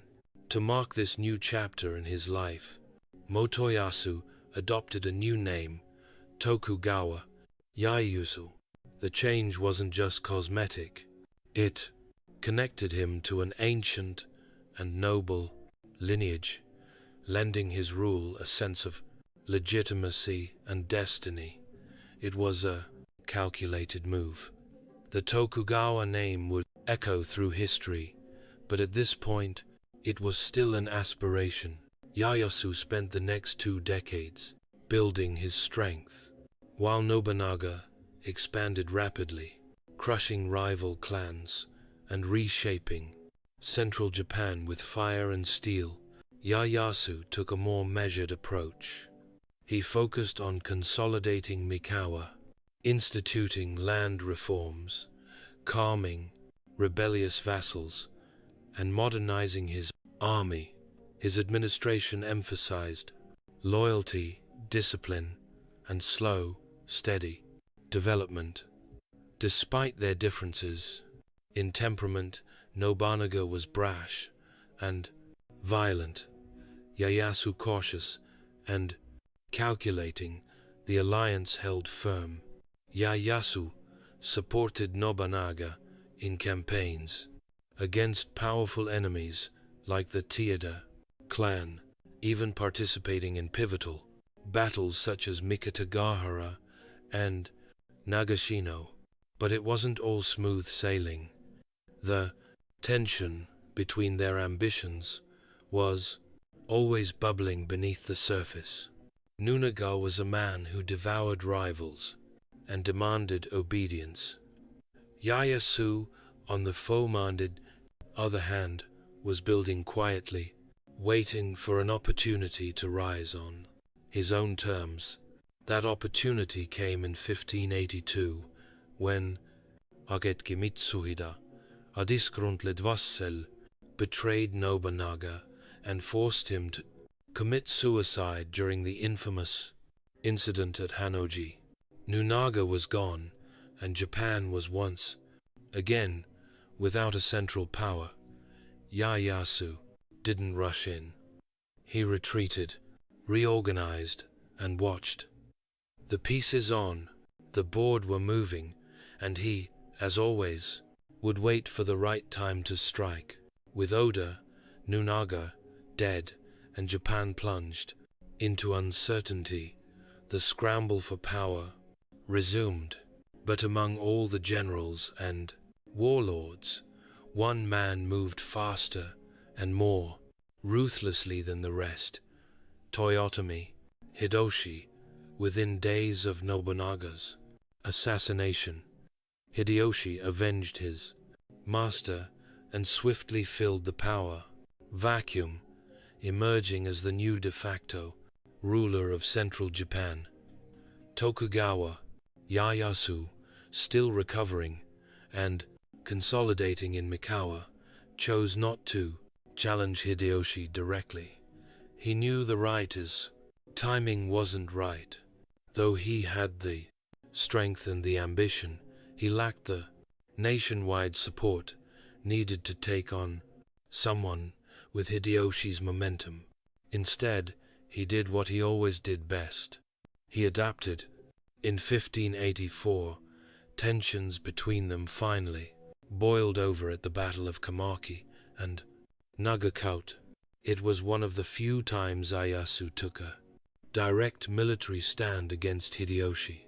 While Ieyasu's forces managed a tactical success, the battle ended in a stalemate. Rather than continue the costly conflict, both sides opted for diplomacy. Ieyasu agreed to become a vassal of Hideyoshi in name, but he kept his autonomy. It was a careful balancing act, and Ieyasu pulled it off. Over the next decade, Ieyasu served under Hideyoshi with outward loyalty, but always maintained distance, while Hideyoshi focused on ambitious projects like the Kyushu and Odawara campaigns, and later the disastrous invasions of Korea. Ieyasu quietly strengthened his own position.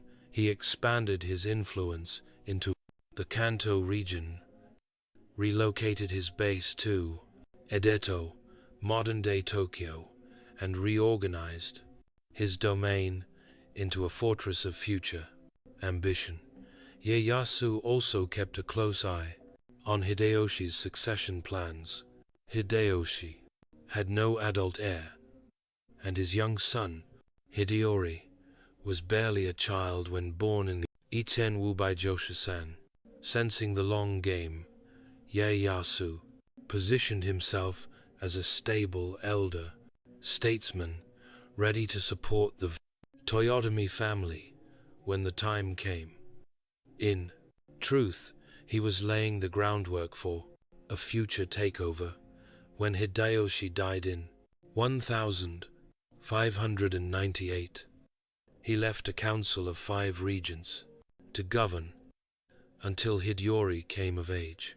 Ieyasu was one of them, and the most powerful by far.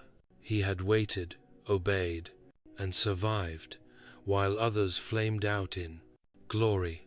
And now, as the old guard passed into legend, the patient man from Mikawa stood alone among giants, ready to make his move. The final act of unification was near. With Toyotomi Hideyoshi's death in 1598, Japan entered yet another uncertain chapter. His young son, Hideyori, was only 5 years old, and a council of 5 regents composed of powerful daimyo, had been appointed to safeguard his legacy. But one of them, Tokugawa Ieyasu, had no intention of playing nursemaid to another man's dynasty. Ieyasu wasted no time consolidating power. He strengthened alliances, married off his daughters to key daimyo families, and began openly ignoring the council's decisions. The balance of power shifted slowly. Then suddenly, as more lords began siding with the Tokugawa, Ieyasu wasn't just the most senior of the regents. He was the wealthiest and most politically savvy, and everyone knew it.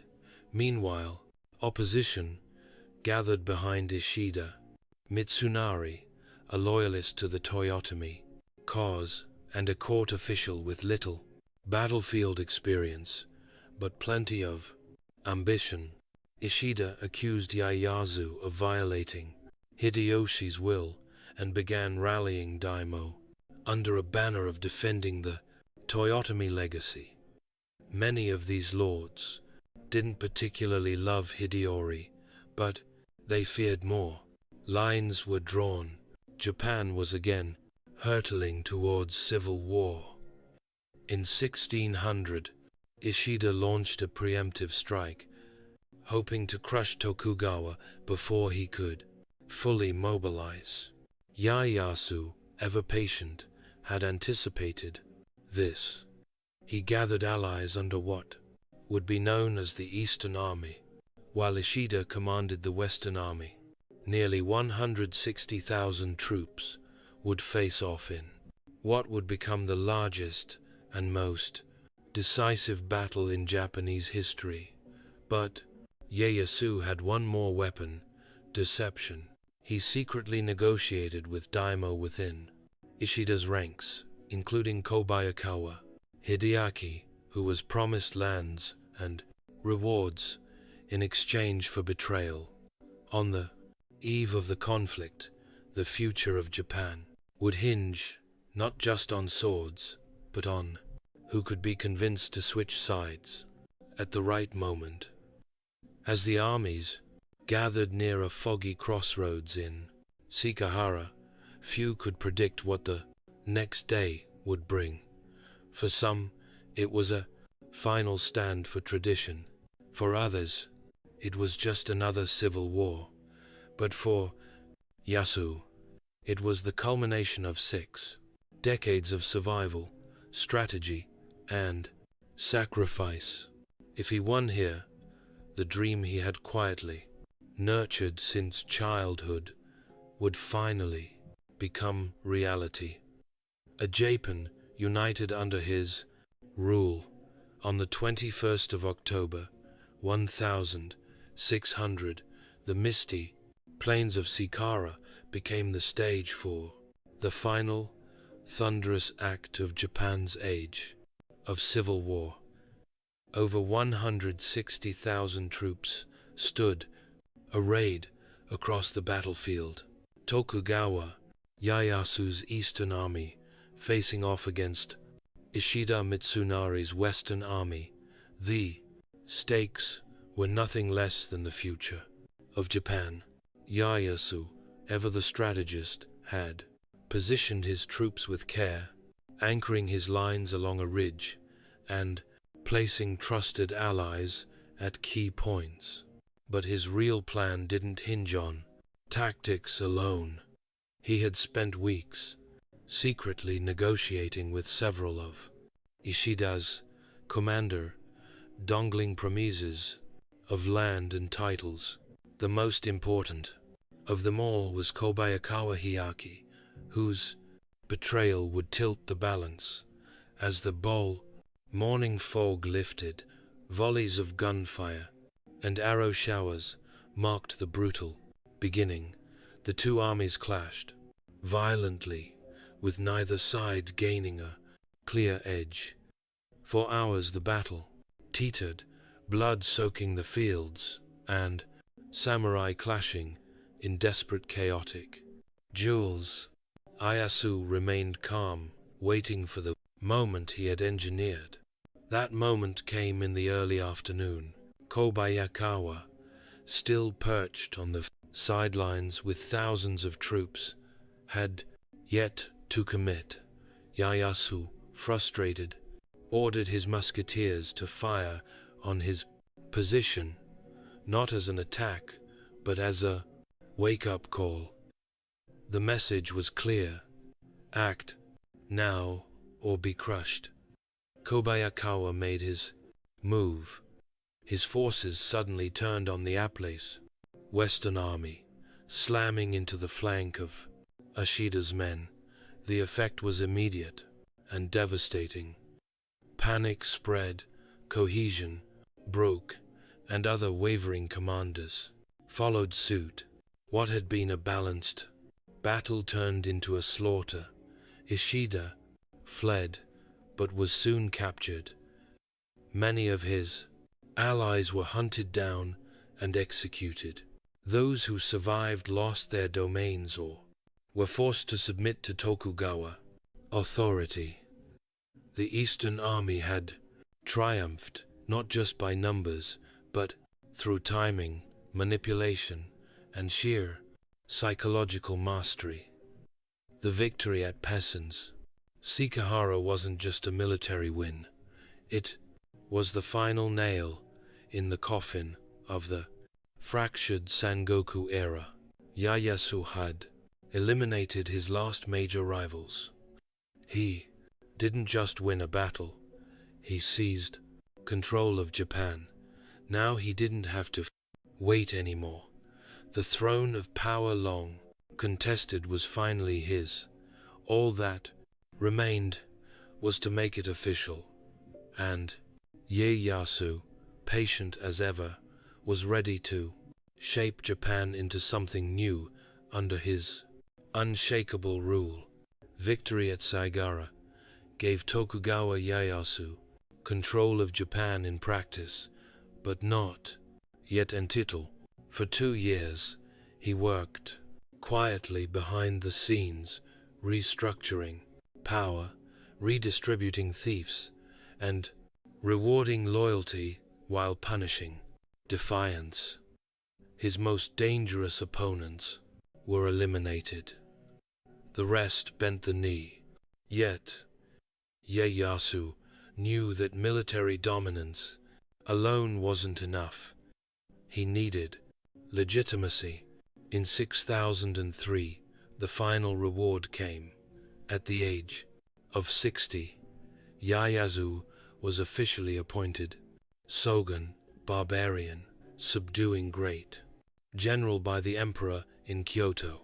It was the same title that Minamoto no Yoritomo had held centuries earlier. But unlike his predecessors, Ieyasu had no intention of stepping down. He had not waited 6 decades to let go. Now the Tokugawa shogunate was born. Rather than rule from Kyoto, the symbolic heart of the imperial court, Ieyasu made his capital in Ado, a fishing village he had transformed into a military and administrative hub. Ado, modern-day Tokyo, would become the seat of power for the next 2.5 centuries. Ieyasu wasted no time building an infrastructure of control. He implemented a centralized bureaucracy, placed trusted vassals in key regions, and established a strict social order that locked people into their roles: samurai, peasants, artisans, merchants, with limited mobility. Every class knew its place, and every daimyo knew who was watching. One of Ieyasu's most brilliant policies was the Sankin Kotai system, which required daimyo to spend alternating years in Edo and leave their families behind as virtual hostages when they returned home. It drained their coffers and prevented rebellion, all while boosting the economy through constant travel and infrastructure maintenance. But Ieyasu didn't stop at political and economic reform. He also curbed religion, especially Christianity, which he saw as a destabilizing foreign influence. Missions were expelled, churches destroyed, and persecution began in earnest. Japan would increasingly close itself off to the outside world, just as it was solidifying internal peace. Though officially, Shogun Ieyasu would abdicate in 6005, passing the title to his son Hidetada. But the move was symbolic. He remained the true power behind the curtain, ensuring a smooth transition and solidifying Tokugawa dominance. He had waited a lifetime for the throne. Now he ruled from the shadows with more control than any emperor ever had. The warlord was gone. In his place stood a statesman, building an empire. Though Tokugawa Ieyasu had claimed the title of shogun and passed it to his son, one threat still loomed. A child born of the old regime, Toyotomi Hideori, the son of the late Hideyoshi, had grown into adulthood, and, with him, a potential rallying point for those still loyal to the Toyotomi legacy. He lived in Osaka Castle, the strongest fortress in Japan, surrounded by a growing circle of discontented ronin, former retainers, and anti-Tokugawa factions. Ieyasu, now in retirement, but still the real power behind the shogunate, watched this with deep suspicion. Publicly, Hideori had done nothing overtly rebellious, but rumors swirled. Disaffected samurai traveled to Osaka. The castle stocked supplies and weapons. Messages to other domains hinted at political maneuvering. It didn't take much for Ieyasu to decide. Hideori had to be neutralized permanently. In 1614, the Tokugawa mobilized an army of over 200,000 troops and surrounded Osaka in what became known as the Winter Campaign. Hideori, urged by his mother, Yodogimi, resisted fiercely. The defenders held, even inflicting damage on the fraud shogunate's forces. Eventually, a peace treaty was brokered.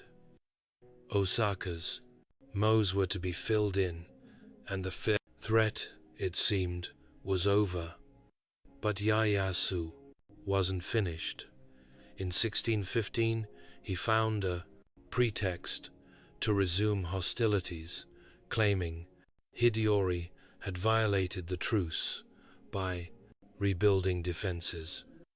The summer campaign began, and this time there would be no truce. Tokugawa forces overwhelmed the castle's outer defenses and battered the Benting fortress with cannon fire. In the final battle, Toyotomi Hideori and his mother committed suicide as Osaka Castle burned around them. The Toyotomi lineage, once dominant, was extinguished in flames. The last serious threat to Tokugawa authority was gone. With the siege's end, Ieyasu's unification of Japan was complete. Not just militarily or politically, but symbolically. No more rival heirs, no more lingering loyalties to dead regimes. Just the Tokugawa, standing alone atop the ashes of the Sengoku world. He had outlived his enemies. He had outmaneuvered rivals, and he had buried the last child of chaos beneath the ruins of a fortress, once thought impregnable. The lesson was clear.